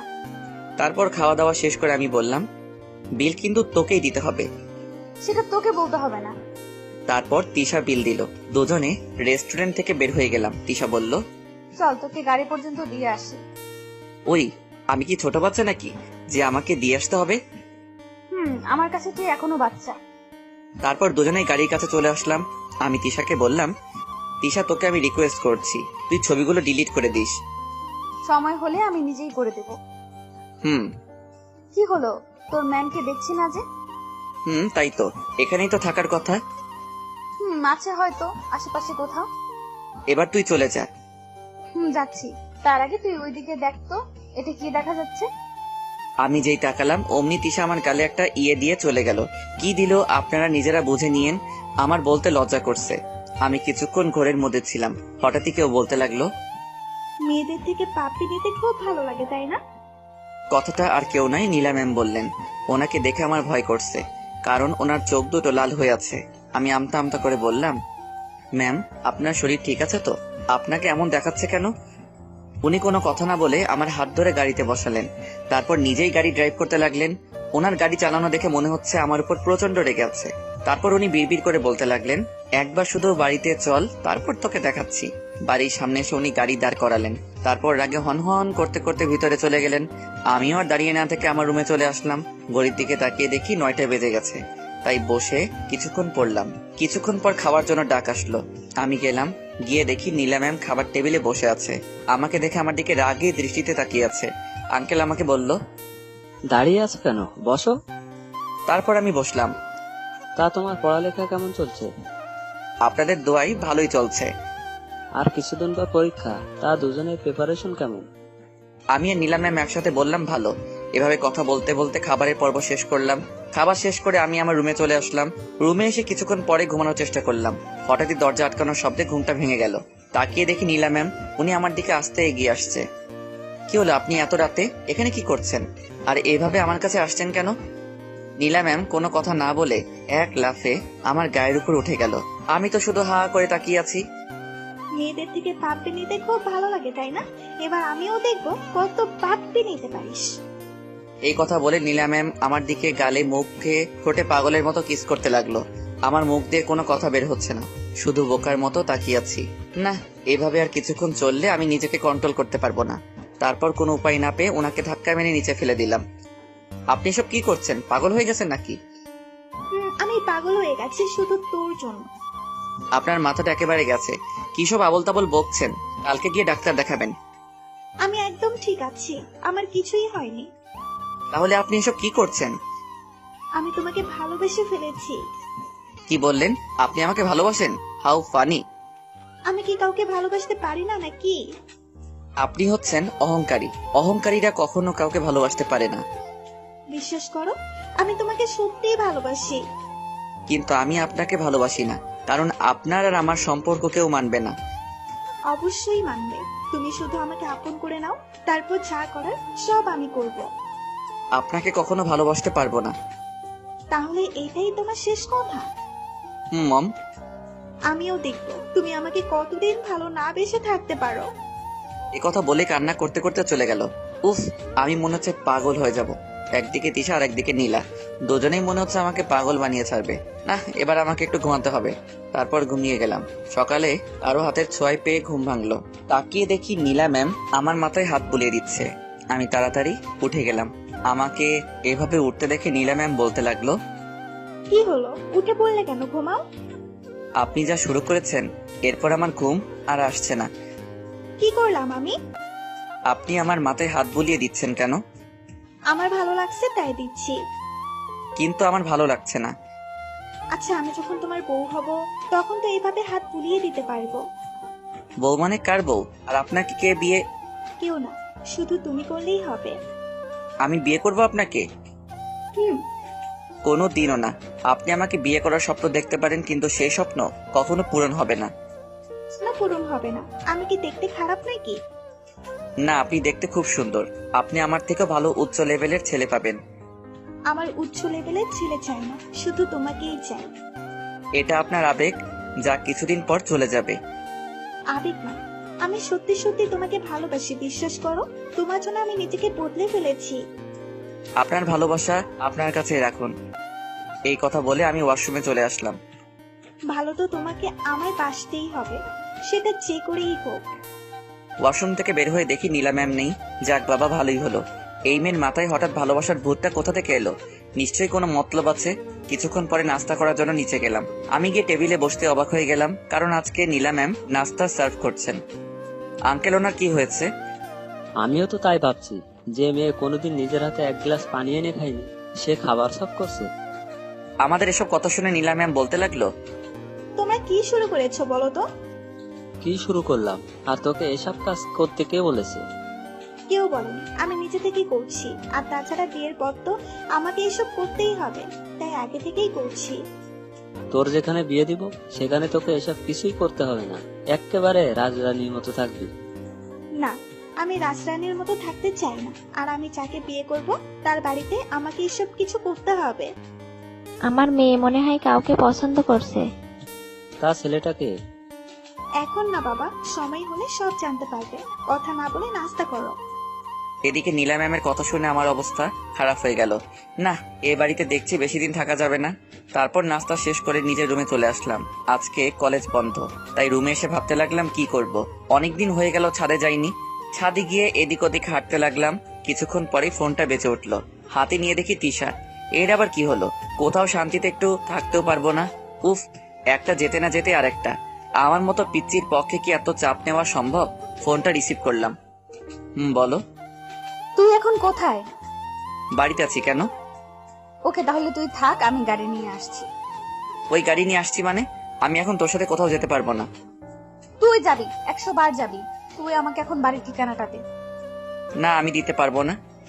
তুই দিবি না? ওকে ঠিক আছে, আমি ছবিগুলো এখনই ফেসবুকে আপলোড করছি। না না, কিছু করবি না। ওকে বাবু, তাহলে ভালোই ভালো ঠিকানাটা দাও। এই নে।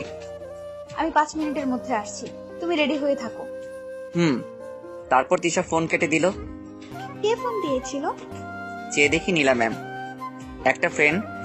কোন ফ্রেন্ড? সত্যি বলবে? আসলে কালকে যার সাথে দেখা করতে গিয়েছিলাম সে। এ কথা বলতে না বলতে নীলা ম্যাম তেলে বেগুনে জ্বলে উঠল। তারপর বলতে লাগলো, কি তুই এই কুত্তিটার সাথে দেখা করতে যাচ্ছিস? তুই যদি বাড়ির বাইরে এক পা রেখেছিস তাহলে আমি তোর ঠ্যাং ভেঙে ফেলবো। যাবো, 100 বার যাবো। আপনি আমার কে হন? দেখতে চাস তুই আমার কে? এ কথা বলেই নীলা ম্যাম আমার মাথার পিছনে হাত দিয়ে ওনার ঠোঁটের সাথে আমার ঠোঁট লাগিয়ে দিলেন। তারপর নীলা ম্যাম আমার ঠোঁটের উপরে অত্যাচার করতে লাগলো। এভাবে পুরো 5 মিনিট অত্যাচার করলো। তারপর ছেড়ে দিয়ে বলতে লাগলো, এবার নিশ্চয়ই বুঝে গেছো তুমি আমার কে হও, আর বাড়ির বাইরে বের হবার কথা যেন মাথায়ও না আসে। এ কথা বলেই নীলা ম্যাম চলে গেল। এদিকে আমি পড়লাম মাইন্ডকার চিপাই, একদিকে তিশা আর একদিকে নীলা। এসব ভাবতে ভাবতে আবার কল আসলো। আর কেউ নয়, তিশা কল দিল। রিসিভ করতে তিশা বলতে লাগলো, কিরে কোথায় তুই? বাড়িতে। তুই কি চলে এসেছিস? আমি বাইরে দাঁড়িয়ে আছি, তুই তাড়াতাড়ি চলে আয়। কুত্তিটা তাহলে চলে এসেছে। এখন একে কিভাবে ম্যানেজ করব, না কিছু একটা করতে হবে। আসলে আমার না শরীর খারাপ করছে, কোথাও যেতে পারবো না। কি বললি? তোর শরীর খারাপ করছে? আমাকে আগে বলবি না? আসলে হঠাৎ করে শরীর খারাপ হয়ে গেল। চুপ কর, মিথ্যা বলার জায়গা পাস না, তাই না? এই রে, ও তো মনে হয় ধরে ফেলেছে। এখন কি করি? সত্যি বলছি, বিশ্বাস কর। 5 মিনিট সময় দিলাম, এর মধ্যে যদি রেডি হয়ে চলে আসিস তাহলে বেঁচে যাবি, আর যদি না আসিস তাহলে আমি কি করব আমি নিজেও জানি না। এ কথা বলে ফোন কেটে দিল। আমি এখন কি করব? তিশার কাছে যেতে হলে তো নীলা ম্যামের সামনে দিয়ে যেতে হবে। না, ওনার সামনে দিয়ে যাওয়া যাবে না। কি করি এসব ভাবছিলাম, হঠাৎই পাশে একটা গাছের দিকে নজর গেল। গাছটা একেবারে ছাদের গা ঘেঁষে আছে। তারপর রুমে এসে জামা কাপড় চেঞ্জ করে আবার ছাদে চলে গেলাম। তারপর কোনো মতে গাছ বেয়ে নিচে নামলাম। আশেপাশে কেউ আছে কিনা দেখতে লাগলাম। না, কেউ নেই। তারপর এক দৌড়ে গেট ফেরিয়ে চলে আসলাম। এসে দেখি তিশা রাস্তার ওপারে দাঁড়িয়ে আছে। আমাকে এভাবে আসতে দেখে তিশা বলতে লাগলো, তোর পেছনে কি কুকুর তাড়া করছে নাকি? আরে না, এখন এত কথা বলার সবাই নেই। কি জন্য ডাকলি সেটা বল। গাড়িতে ওঠ, আমার সাথে এক জায়গায় যেতে হবে। দেখ, আমি এখন কোথাও যেতে পারবো না, বাড়িতে কাজ আছে। আমি যখন বলেছি তাহলে তোকে যেতেই হবে। এবার আমি কি করি? নীলা ম্যাম যদি বাড়িতে না দেখে তাহলে কি হবে? উফ, কি যে করি। তিশা দেখ, তুই আমার বোনের মতো। আমি ভাই হয়ে তোকে রিকোয়েস্ট করছি, প্লিজ আমাকে যেতে দে। একথা বলার সাথে সাথে তিশা রেগে গেল। ওর চোখ দিয়ে যেন আগুনের গোলা বের হচ্ছে। আমার কলার ধরে বলতে লাগলো, কি বললি? আমি তোর বোনের মতো? তোকে তো আমার বোনের মতো দেখি। চুপ! আর একবার যদি তুই কথাটা বলেছিস তাহলে আমি তোর নাক ফাটিয়ে দিব। আরে এতে রেগে যাওয়ার কি আছে? আমি কি ভুল কিছু বললাম? ওই, আমি কি তোর মায়ের পেটের বোন হই? না, কিন্তু আমি তোকে সবসময় ওই নজরে দেখেছি। ওকে, এবার থেকে আমাকে গার্লফ্রেন্ড হিসেবে দেখবি। আমার আর খেয়ে দিয়ে কোনো কাজ নেই। তোর মতো পেতনিকে আমি গার্লফ্রেন্ড ভাববো? কি বললি? আমি পেতনি? এবার তোকে দেখাচ্ছি। তুই বাড়িতে যাবি তাই না? আমিও দেখবো কি করে তুই আজকে বাড়ি যাস। এই কথা বলে তিশা সোজা আমার হাত ধরে গাড়ির ভিতরে নিয়ে গেল। তারপর গাড়ি চালাতে লাগলো। এদিকে নীলা ম্যাম আমাকে বাড়িতে না দেখে কান্না শুরু করে দিলেন। মনে মনে বলতে লাগলো, না, আরিয়ান শুধু আমার, ওকে ছাড়া আমি বাঁচবো না। যে করেই হোক ওকে আমার পেতেই হবে। ওই দিশা মেয়েটার হাব ভাব দেখে মনে হচ্ছে ও আরিয়ানকে ভালোবাসে। না, এবার সবকিছু বাবাকে জানাতে হবে। এই কথা বলে ওর বাবার রুমে চলে গেল। বাবা, তোমার সাথে আমার কিছু কথা আছে। তোর আবার কি হলো? তোকে এমন দেখাচ্ছে কেন? বাবা, আমি একদম ঠিক আছি, আমার কিছু হয়নি। তোকে দেখে মনে হচ্ছে তুই কান্না করেছিস। করেছি। কি বললি? তুই কান্না করেছিস? কার এত বড় সাহস যে আমার মেয়েকে কাঁদিয়েছে? বাবা, আমি ওকে খুব ভালোবাসি, কিন্তু ও কিছুতেই বুঝতে চাইছে না। ওকে ছাড়া আমি বাঁচবো না। তুই কার কথা বলছিস? আর কাকে ছাড়া বাঁচবি না? বাবা, আমি আরিয়ানকে ভালোবাসি। ওকে যদি না পাই তাহলে আমি মরে যাব। কি বলছিস এসব? তুই আরিয়ানকে ভালোবাসিস? বাবা, বিশ্বাস করো, আমি ওকে সত্যিই ভালোবাসি। দেখ, ওর সাথে আমাদের যায় না। ও তোকে বিয়ের পর খাওয়াবে কি? কেন বাবা, আমাদের কি কম আছে নাকি? তাছাড়া ও তো লেখাপড়া করছে। তুমি ওকে আমাদের কোম্পানিতে একটা চাকরি দিলেই তো হয়। তা হয়, কিন্তু আমি জেনে শুনে কিভাবে? ঠিক আছে, তাহলে থাকো, আমি চলে যাচ্ছি। চলে যাচ্ছিস মানে? আমি এই বাড়ি ছেড়ে চলে যাচ্ছি। কি বলছিস কি তুই? তোর মাথা ঠিক আছে? বাবা, আমি একদম ঠিক আছি। দেখ, পাগলামি করিস না, ও তোকে সুখে রাখতে পারবে না। আমি যাচ্ছি। এই কথা বলে নীলা ম্যাম কান্না করতে করতে চলে গেল। এদিকে আঙ্কেল ভাবতে লাগলো, নীলা যা বলেছে ভুল কিছু বলেনি। অনেক তো টাকার পিছনে দৌড়ালাম, এবার কি টাকার জন্য আমার মেয়ের সুখ নষ্ট করব নাকি? তাছাড়া আরিয়ানও তো ভালো ছেলে, আমি জানি ও আমার মেয়েকে সুখে রাখবে। না, আমার মেয়ে যখন ওকে ভালোবাসে তাহলে ওর সাথেই বিয়ে দিব। না, গিয়ে দেখি নীলা কি করছে। আঙ্কেল নীলা ম্যামের রুমের সামনে যেতেই নীলা ম্যাম হাতে লাগেজ নিয়ে ঘর থেকে বের হলেন। নীলা দাঁড়া বলছি, আমার কথাটা শোন। না, আমি তোমার কোনো কথা শুনবো না। আচ্ছা ঠিক আছে, তোর সাথে আরিয়ানের বিয়ে দেবো।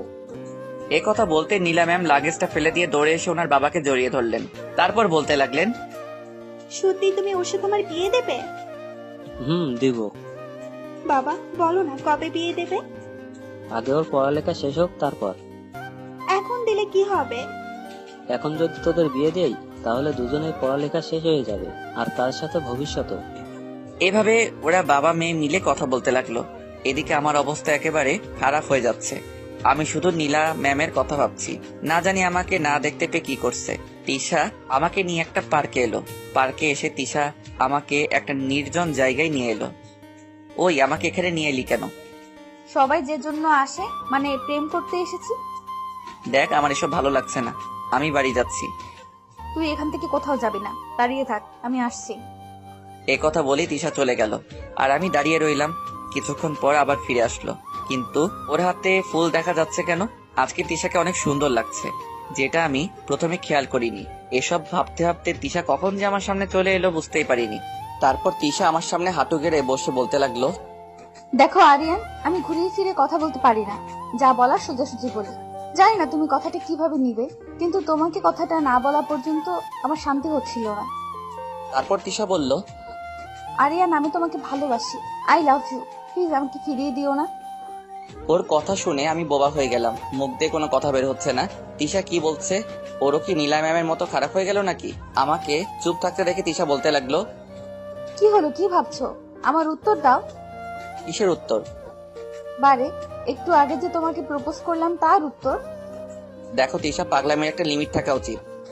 আমি কোনো পাগলামি করছি না, যা সত্যি তাই বললাম। বিশ্বাস করো, আমি তোমাকে সত্যি অনেক ভালোবাসি, তোমাকে না পেলে আমি বাঁচবো না। আবেগ দিয়ে নয়, বিবেক দিয়ে কথা বলো। তোমার এসব কিছু আবেগ মনে হচ্ছে? আমি আবেগ দিয়ে কোনো কথা বলছি না, যা বলার বিবেক দিয়ে বলছি। দেখ, তোর সাথে আমার যায় না, তুই কোথায় আর আমি কোথায়, আমাদের দুজনের মধ্যে আকাশ পাতাল তফাৎ। আমি তোর কথা আব্বুকে অনেক আগেই বলেছি, আর আব্বু বলল আমি যাকে ভালোবাসি তার সাথেই নাকি আব্বু আমার বিয়ে দিয়ে দিবে। এই কথা শোনার জন্য আমি মোটেও প্রস্তুত ছিলাম না। কি? এবার তো আমাকে ভালোবাসতে তোর কোনো সমস্যা নেই? না, আমি তোকে ভালোবাসতে পারবো না। এই কথা বলার সাথে সাথে তিশা আমাকে জড়িয়ে ধরলো। তারপর আমার বুকের ভিতর মাথা গুজে দিয়ে কান্না করতে করতে বলতে লাগলো, বিশ্বাস করো, আমি তোমাকে সত্যি অনেক ভালোবাসি। তোমাকে যেদিন কলেজে প্রথম দেখেছিলাম সেদিনই তোমার প্রেমে পড়ে যাই।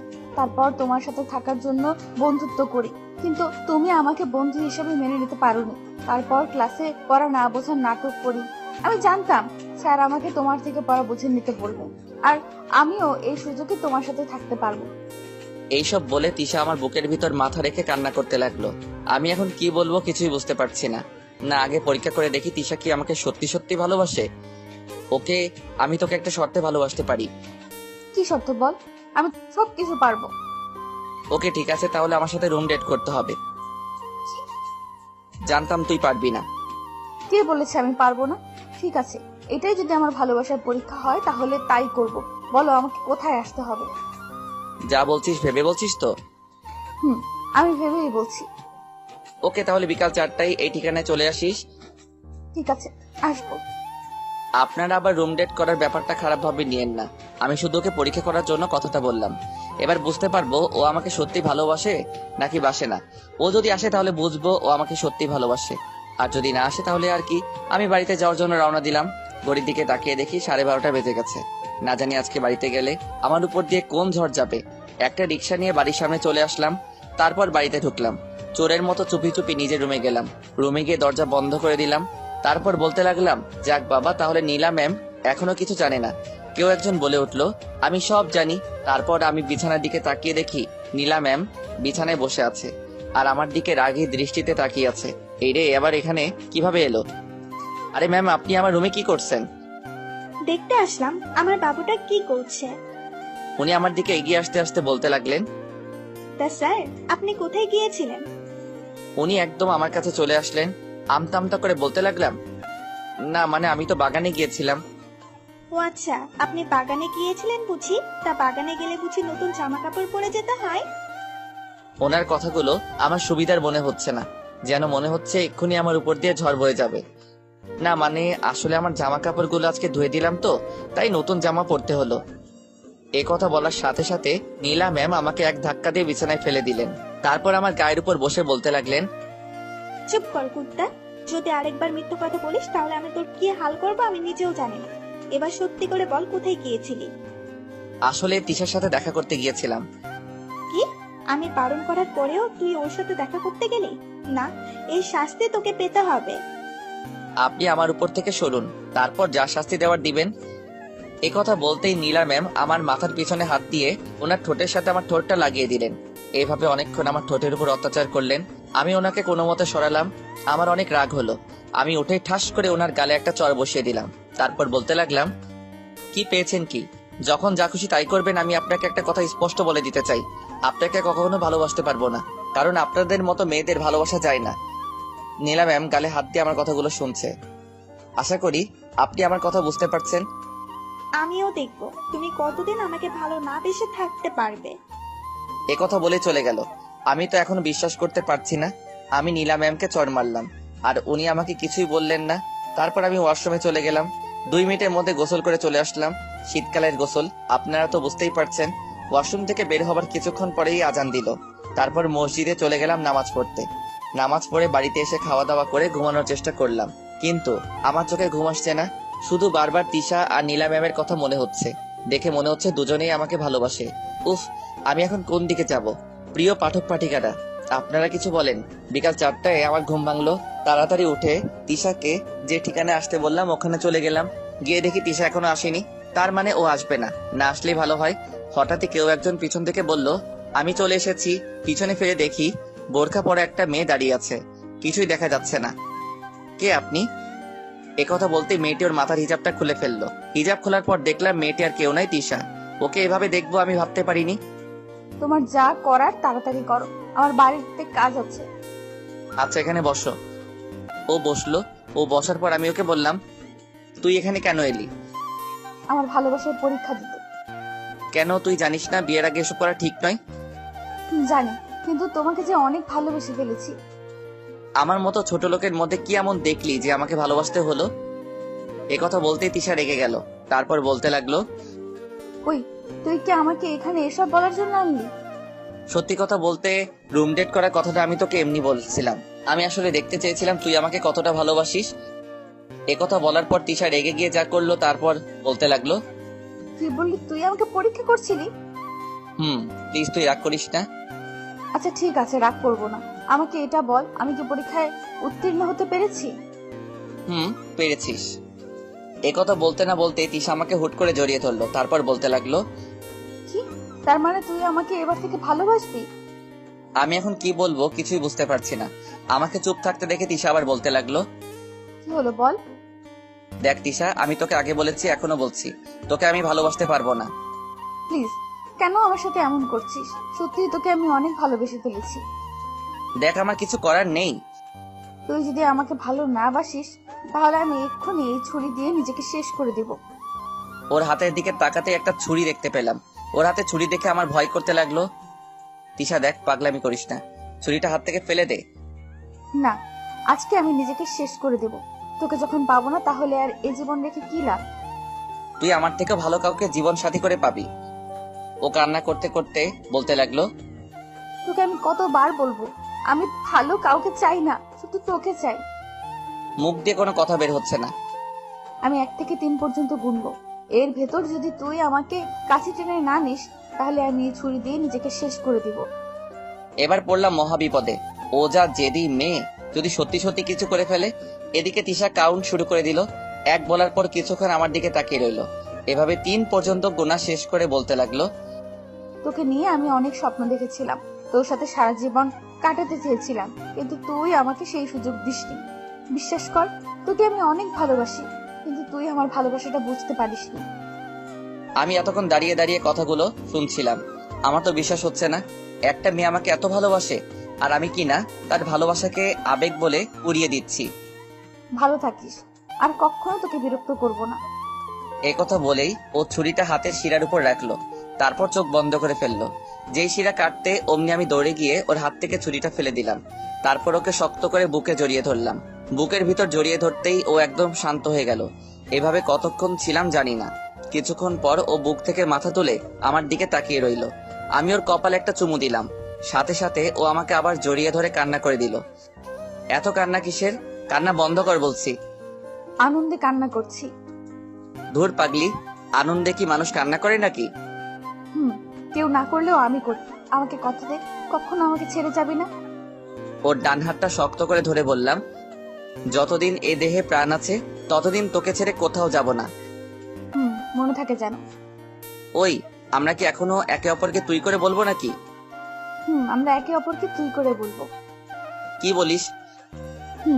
আজ থেকে আমি ছাড়া যদি অন্য কোনো মেয়ের দিকে তাকিয়েছিস, তাহলে তোর অবস্থা খারাপ করে ফেলবো। নীলা ম্যামের দিকেও না। তুই যদি আরেকবার ওই মেয়ের নাম মুখে আনিস।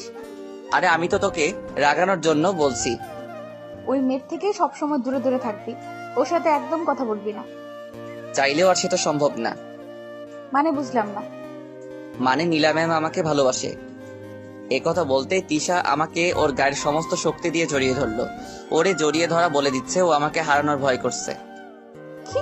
কবে থেকে? এই তো কিছুদিন হবে।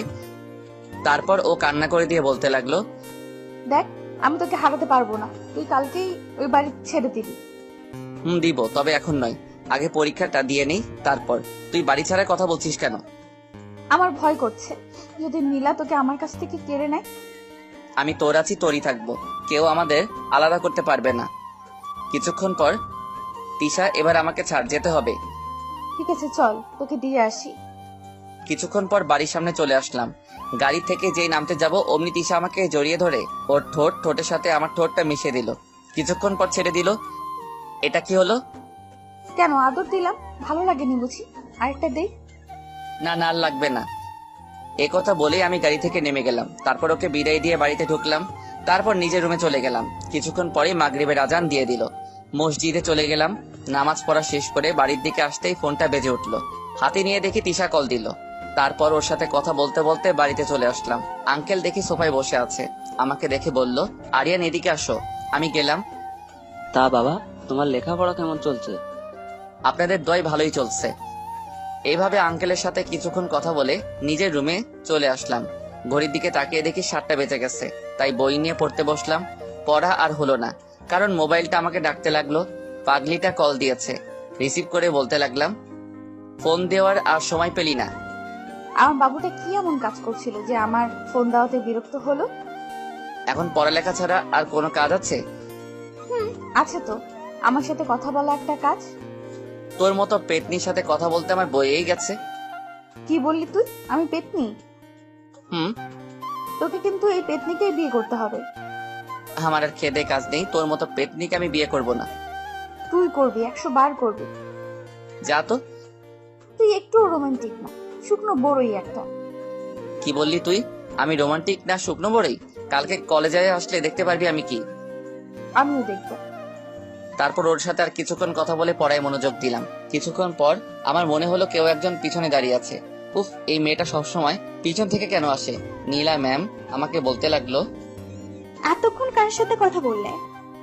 যদি বলি তিশার সাথে কথা বলছি তাহলে নিশ্চিত নীলা ম্যাম খারাপ কিছু করবে। কই, কারোর সাথে না, আমার এক ফ্রেন্ডের সাথে কথা বলছিলাম। আচ্ছা, তোমার মোবাইলটা দাও, আমিও দেখি কোন ফ্রেন্ড। এই রে, এবার তো মনে হয় সবকিছু জেনে যাবে। না, কিছু একটা করতে হবে। ও মাগো, কি ব্যথা করছে, মরে যাব মনে হয়। আমার এইভাবে কথা বলাতে নীলা ম্যাম অস্থির হয়ে গেলেন। তারপর আমার পাশে বসে বলতে লাগলেন, কি হয়েছে তোমার, এমন করছো কেন? আর বলবেন না, মাথাটা প্রচন্ড ব্যথা করছে। আচ্ছা ঠিক আছে, তুমি বিছানায় শুয়ে পড়ো, আমি তোমার মাথা টিপে দিচ্ছি। যাক বাবা, বেঁচে গেলাম। আর একটু হলেই তো গেছিলাম।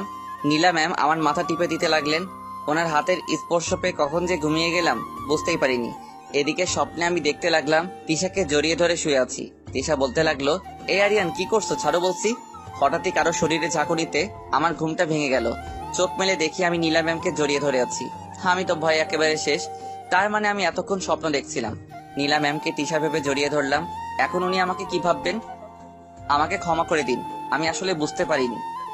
ক্ষমা চাইতে হবে না, আমার তো ভালোই লাগছিল। কি ভালো লাগছিল?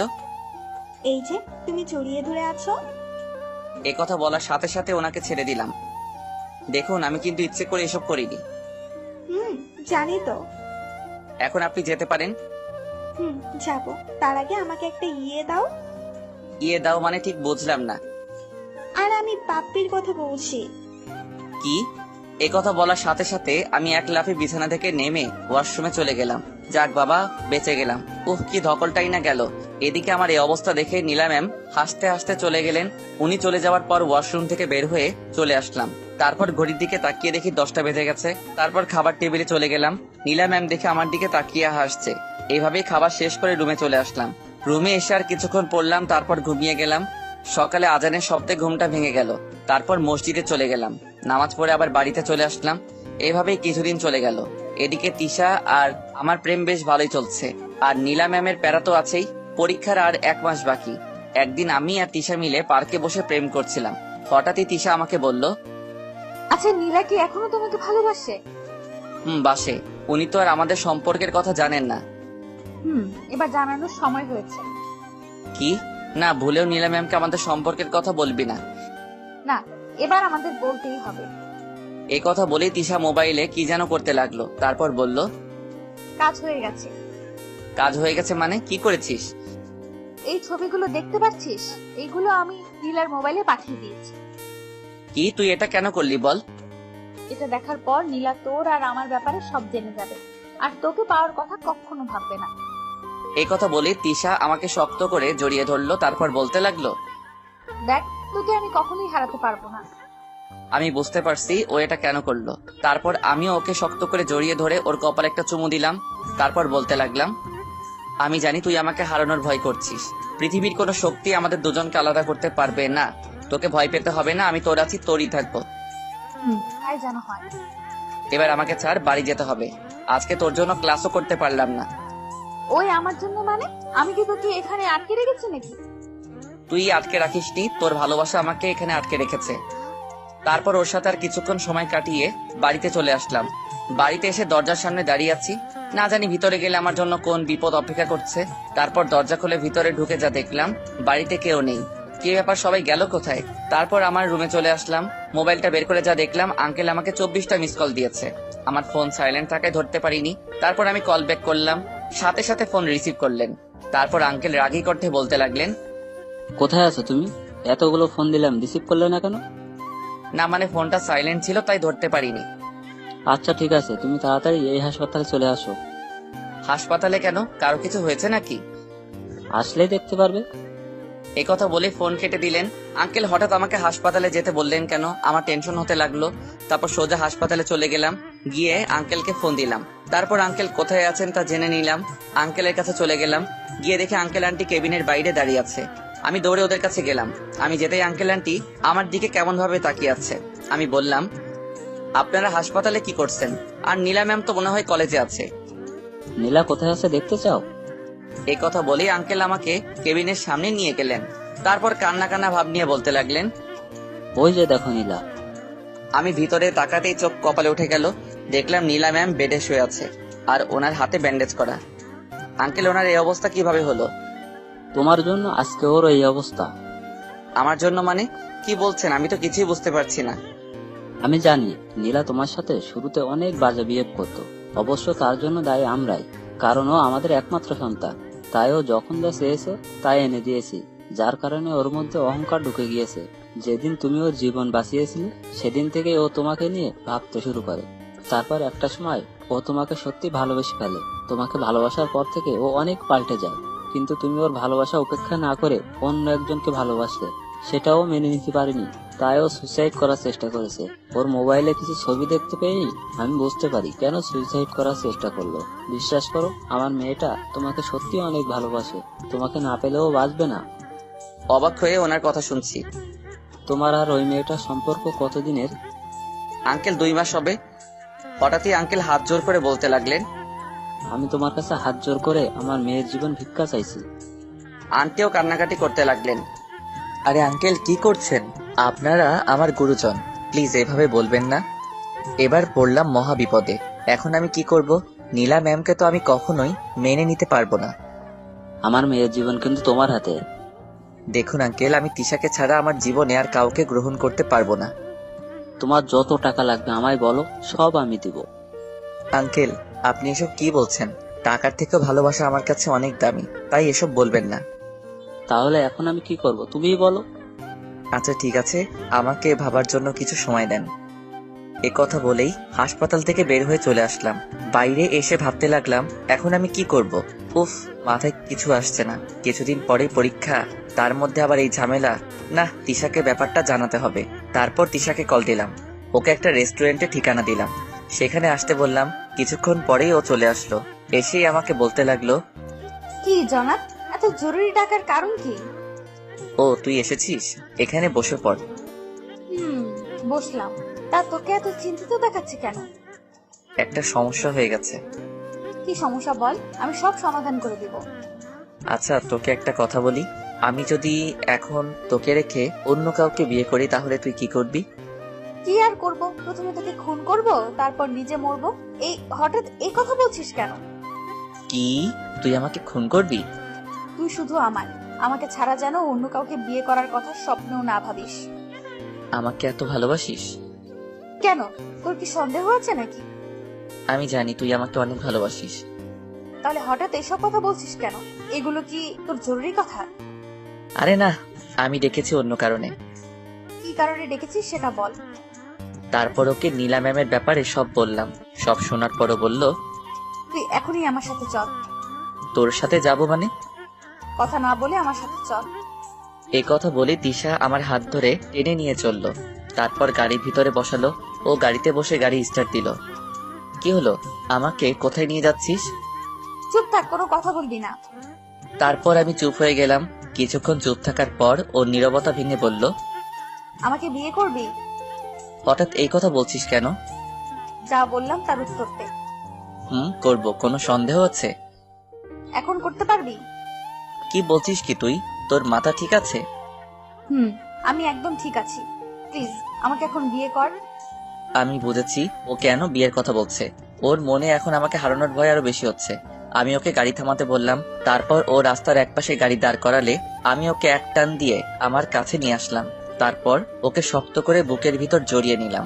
ও আমাকে জড়িয়ে ধরলো। আমি বুঝতে পারছি তুই কেন বিয়ের কথা বলছিস। বুঝতেই যখন পারছিস তাহলে জিজ্ঞেস করছিস কেন? দেখ, আমি এখনো বিয়ের জন্য তৈরি হইনি। আমি এত কথা শুনতে চাই না। আমি যখন বলেছি এখন বিয়ে করতে হবে মানে করতে হবে।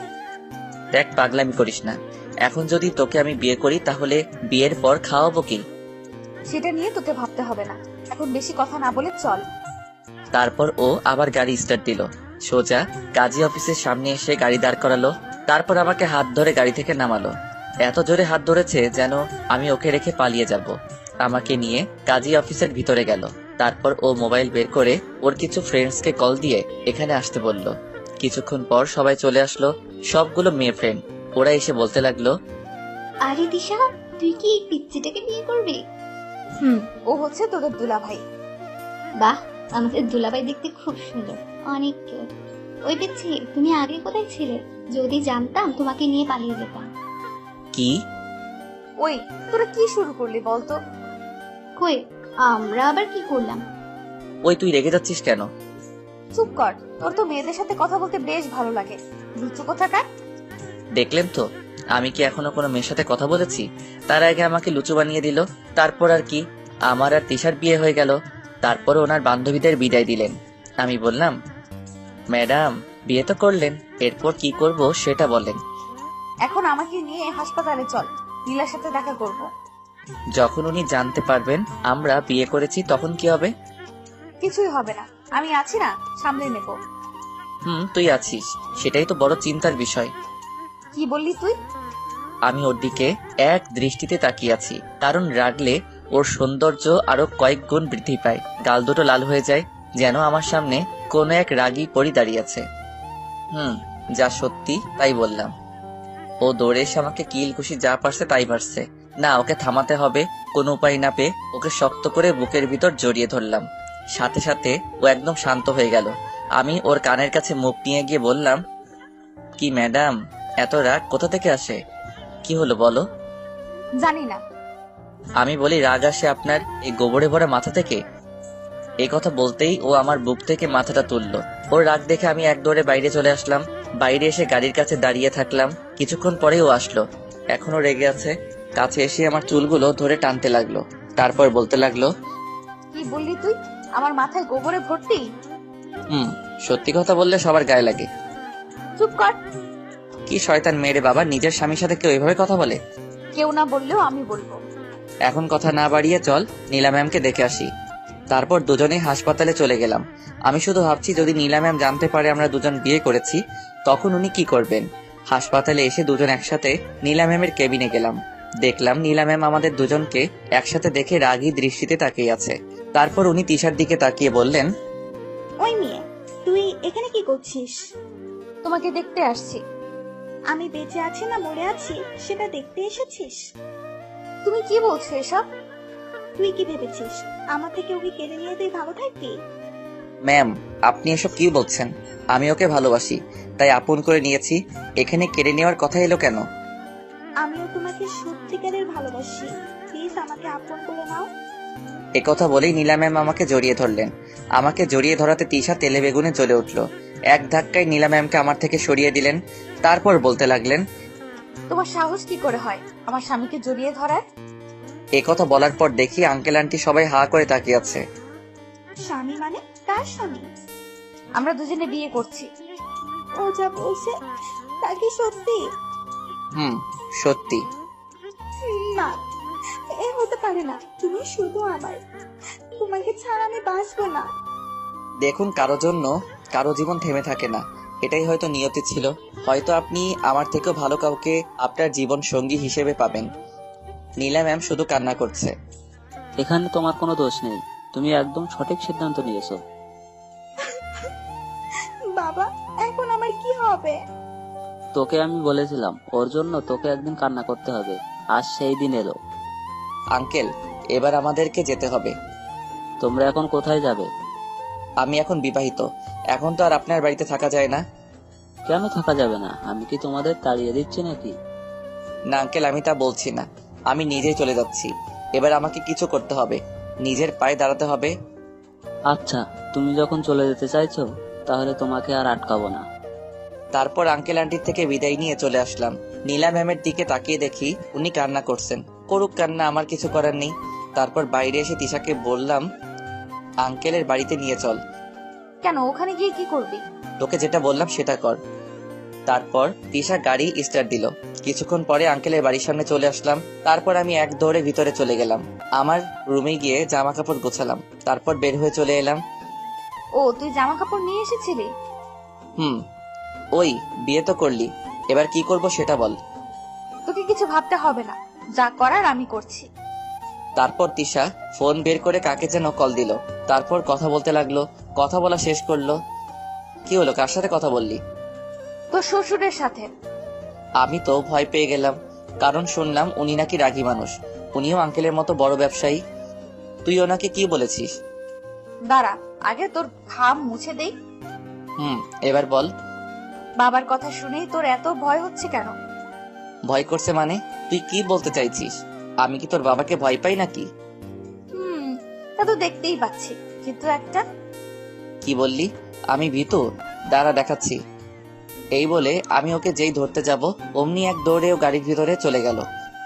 এবার দেখি কি করতে পারিস। এখন নয়, তোকে তো আমি পরে দেখে নিব।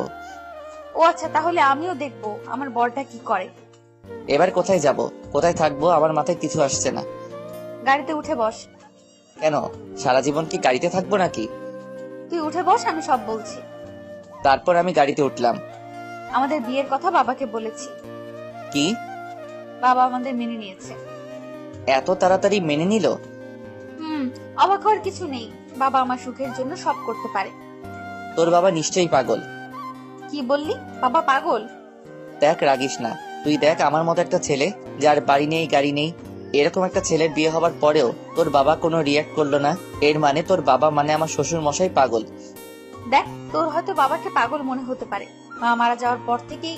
কি বললি? তোর মা মারা গেছে? কিন্তু তুই তো বলেছিলি বেঁচে আছে।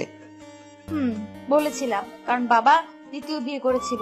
আমার সৎ মা আছে, যদিও ওনাকে কখনো নিজের মা বলে মানতে পারিনি। একটা কথা আছে জানিস, পর কখনো আপন হয় না। বুঝলাম। এখন আমরা কোথায় যাচ্ছি? এইখানে বাবা আমার জন্য একটা ফ্ল্যাট কিনেছিল, সেখানেই যাচ্ছি। এবার থেকে আমরা ওখানেই থাকবো। না দেখ, আমি থাকতে পারবো না। তুই থাকলে থাক। কি বলছিস তুই? থাকবি না মানে? কেন? দেখ, এটা খারাপ দেখায়। আমি কি বলতে চাচ্ছি তুই নিশ্চয়ই বুঝতে পারছিস। তুই কি বলতে চাচ্ছিস আমি বুঝতে পারছি, কিন্তু তবুও তোকে থাকতে হবে। একটা বড় বিল্ডিং এর সামনে এসে গাড়ি দাঁড় করালো। কি হলো? গাড়ি দাঁড় করালি কেন? আমাদের বাড়িতে চলে এসেছি। আমাদের না, শুধু তোর। দেখ, আমার যা কিছু সবকিছু তো তোর, কেন এমন করছিস? আমি তো ভুল কিছু বলছি না। আমি এত কথা শুনতে চাই না, ভেতরে চল। না, আমি যাব না। এবার কিন্তু আমার রাগ হচ্ছে। তোর রাগ আসলে আমি কি করব? দেখ এবার আমি কি করি। এই বলে ও আমার কলার ধরে টেনে হিঁচড়ে ভিতরে নিয়ে গেল। আমি তো হা হয়ে গেলাম।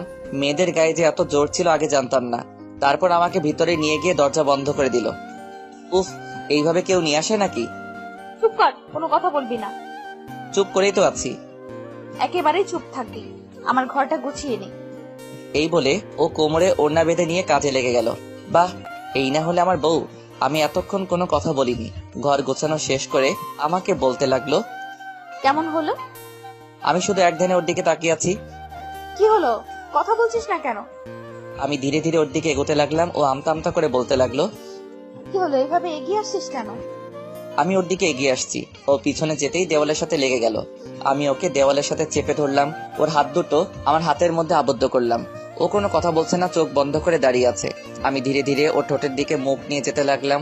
ওর গরম নিঃশ্বাস আমার মুখের উপর পড়ছে। তারপর ওর ঠোঁটের সাথে আমার ঠোঁট লাগিয়ে দিলাম। সাথে সাথে ও আমাকে শক্ত করে জড়িয়ে ধরলো। এভাবে কতক্ষণ ছিলাম জানি না। কিছুক্ষণ পরেই তিশা আমাকে এক ধাক্কা দিয়ে অন্য রুমে চলে গেল। আর আমি দাঁড়িয়ে রইলাম। ঘড়ির দিকে তাকিয়ে দেখি বিকাল 4টা বেজে গেছে। আমি আমার ব্যাগ নিয়ে তিশার পাশে রুমে গেলাম। তারপর ফ্রেশ হয়ে এসে বিছানায় বসে রইলাম। কিছুক্ষণ পরে তিশা আমার কাছে আসলো। লজ্জায় ও আমার দিকে তাকাতে পারছে না। এই নাও, তোমার জন্য চা নিয়ে আসলাম। কি ব্যাপার, আমাকে তুমি করে বলছিস কেন? আমি কি আমার স্বামীকে তুমি করে বলতে পারি না? কেন নয়, বলতে পারিস। কিন্তু তুই তো বলেছিলি আমরা যেন একে অপরকে তুই করে বলি। ওকে আমার পাশে বসালাম। আগে যা বলেছি সব ভুলে যাও। এবার থেকে আমরা একে অপরকে তুমি করে বলবো। তাহলে তো আমাকে এটাও ভুলে যেতে হবে তুমি আমার বউ ছিলে। কি বললি? আরেকবার বল, মেরে নাক ফাটিয়ে দেব। না মানে তুমি তো বললে আগে যা বলেছো সব যেন ভুলে যাই। আমার সাথে মজা হচ্ছে তাই না? ওকে আলতো করে জড়িয়ে ধরে বললাম, আমি কি আমার বউয়ের সাথে মজা করতে পারি না? যাবে, কিন্তু এসব বিষয় নিয়ে মজা করা যাবে না। না, আমি করব। ওকে, তাহলে আমিও নাক ফাটাবো। কি মেয়ে রে বাবা, নিজের স্বামীর সাথে কেউ এভাবে কথা বলে? কেউ না বললেও আমি বলবো। আচ্ছা ঠিক আছে, তোমার মতো গুন্ডির সাথে ঝগড়া করার ইচ্ছা আমার নেই। কি বললে? আমি গুন্ডি? তোমার 14 গোষ্ঠীর সবাই গুন্ডি। এ কথা বলাতেই আমার মন খারাপ হলো। কারণ আপনারা তো জানেনই এই পৃথিবীতে আমার নিজের বলতে কেউ নেই।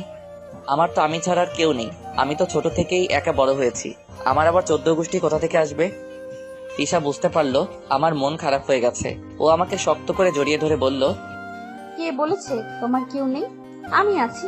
তোমার সুখে দুঃখে সব সময় তোমার পাশে থাকবো। কখনো নিজেকে একা ভাববে না। ওকে শক্ত করে বুকের ভিতর জড়িয়ে ধরে বললাম, আমি চাই আমার বউটা যেন সব সময় আমার পাশে থাকে। কথা দিলাম সব সময় তোমার পাশে থাকবো। তারপর আমি ওর কপালে একটা চুমু দিয়ে ওকে ছেড়ে দিলাম। আচ্ছা, তুমি এই রুমে কি করছো? কেন, এখন থেকে তো আমি এখানেই থাকবো। থাকবে, কিন্তু এখানে নয়। আমার রুমে চলো। না, আমি এখানেই থাকবো। আমাদের বিয়ে হয়েছে না? বিয়ের পর কি স্বামী স্ত্রী আলাদা থাকে? ও, এই কথাটা তো আমার মাথাতে এলো না। পাগল একটা। এই কথা বলেই ও আমার জামা কাপড় নিয়ে রুমে চলে গেল। আমি বসে বসে চা খেতে লাগলাম আর ভাবতে লাগলাম কিছুদিন পরেই পরীক্ষা শুরু, না এবার পড়ালেখায় মন দিতে হবে। আমি রুম থেকে বের হলাম। এভাবে কিছু সময় চলে গেল। রাত্রিবেলায় খাবার খাওয়ার জন্য তিশা আমাকে ডাকলো। খাবার টেবিলে গিয়ে দেখি ও অনেক কিছু রান্না করেছে। আমি গিয়ে বসলাম, তারপর ও আমাকে খাবার বেড়ে দিতে লাগলো। আমি খাচ্ছি আর ও আমার দিকে তাকিয়ে আছে। আমি বুঝতে পারছি ও কেন তাকিয়ে আছে। এভাবে তাকিয়ে থাকলে তো আমার পেট খারাপ হবে। আচ্ছা ঠিক আছে, তুমি খাও, আমি তাকাবো না। তা আমার বউটা মনে হয় আগে খেয়ে ফেলছে। খেয়েছি, তুমি খেয়ে নাও। কথা বলতেই আমি ওকে আমার কাছে নিয়ে আসলাম, তারপর আমার পাশে বসালাম। তারপর এক লোকমা খাবার ওর মুখের সামনে ধরলাম। কি হলো, খাও, আমি কিন্তু শেষবার বলছি। কথা বলতেই ও ভয় পেয়ে গেল, তারপর খেতে লাগলো। দুজনে খাবার শেষ করে রুমে আসলাম। আমি বই বের করে পড়তে বসলাম। ও আমার দিকে রাগী দৃষ্টিতে তাকিয়ে আছে। কি হলো, এভাবে তাকিয়ে আছো কেন? আজকে আমাদের কিসের রাত? কিসের কথা বলছিস? মনে করে বল, না হলে তোর কপালে দুঃখ আছে।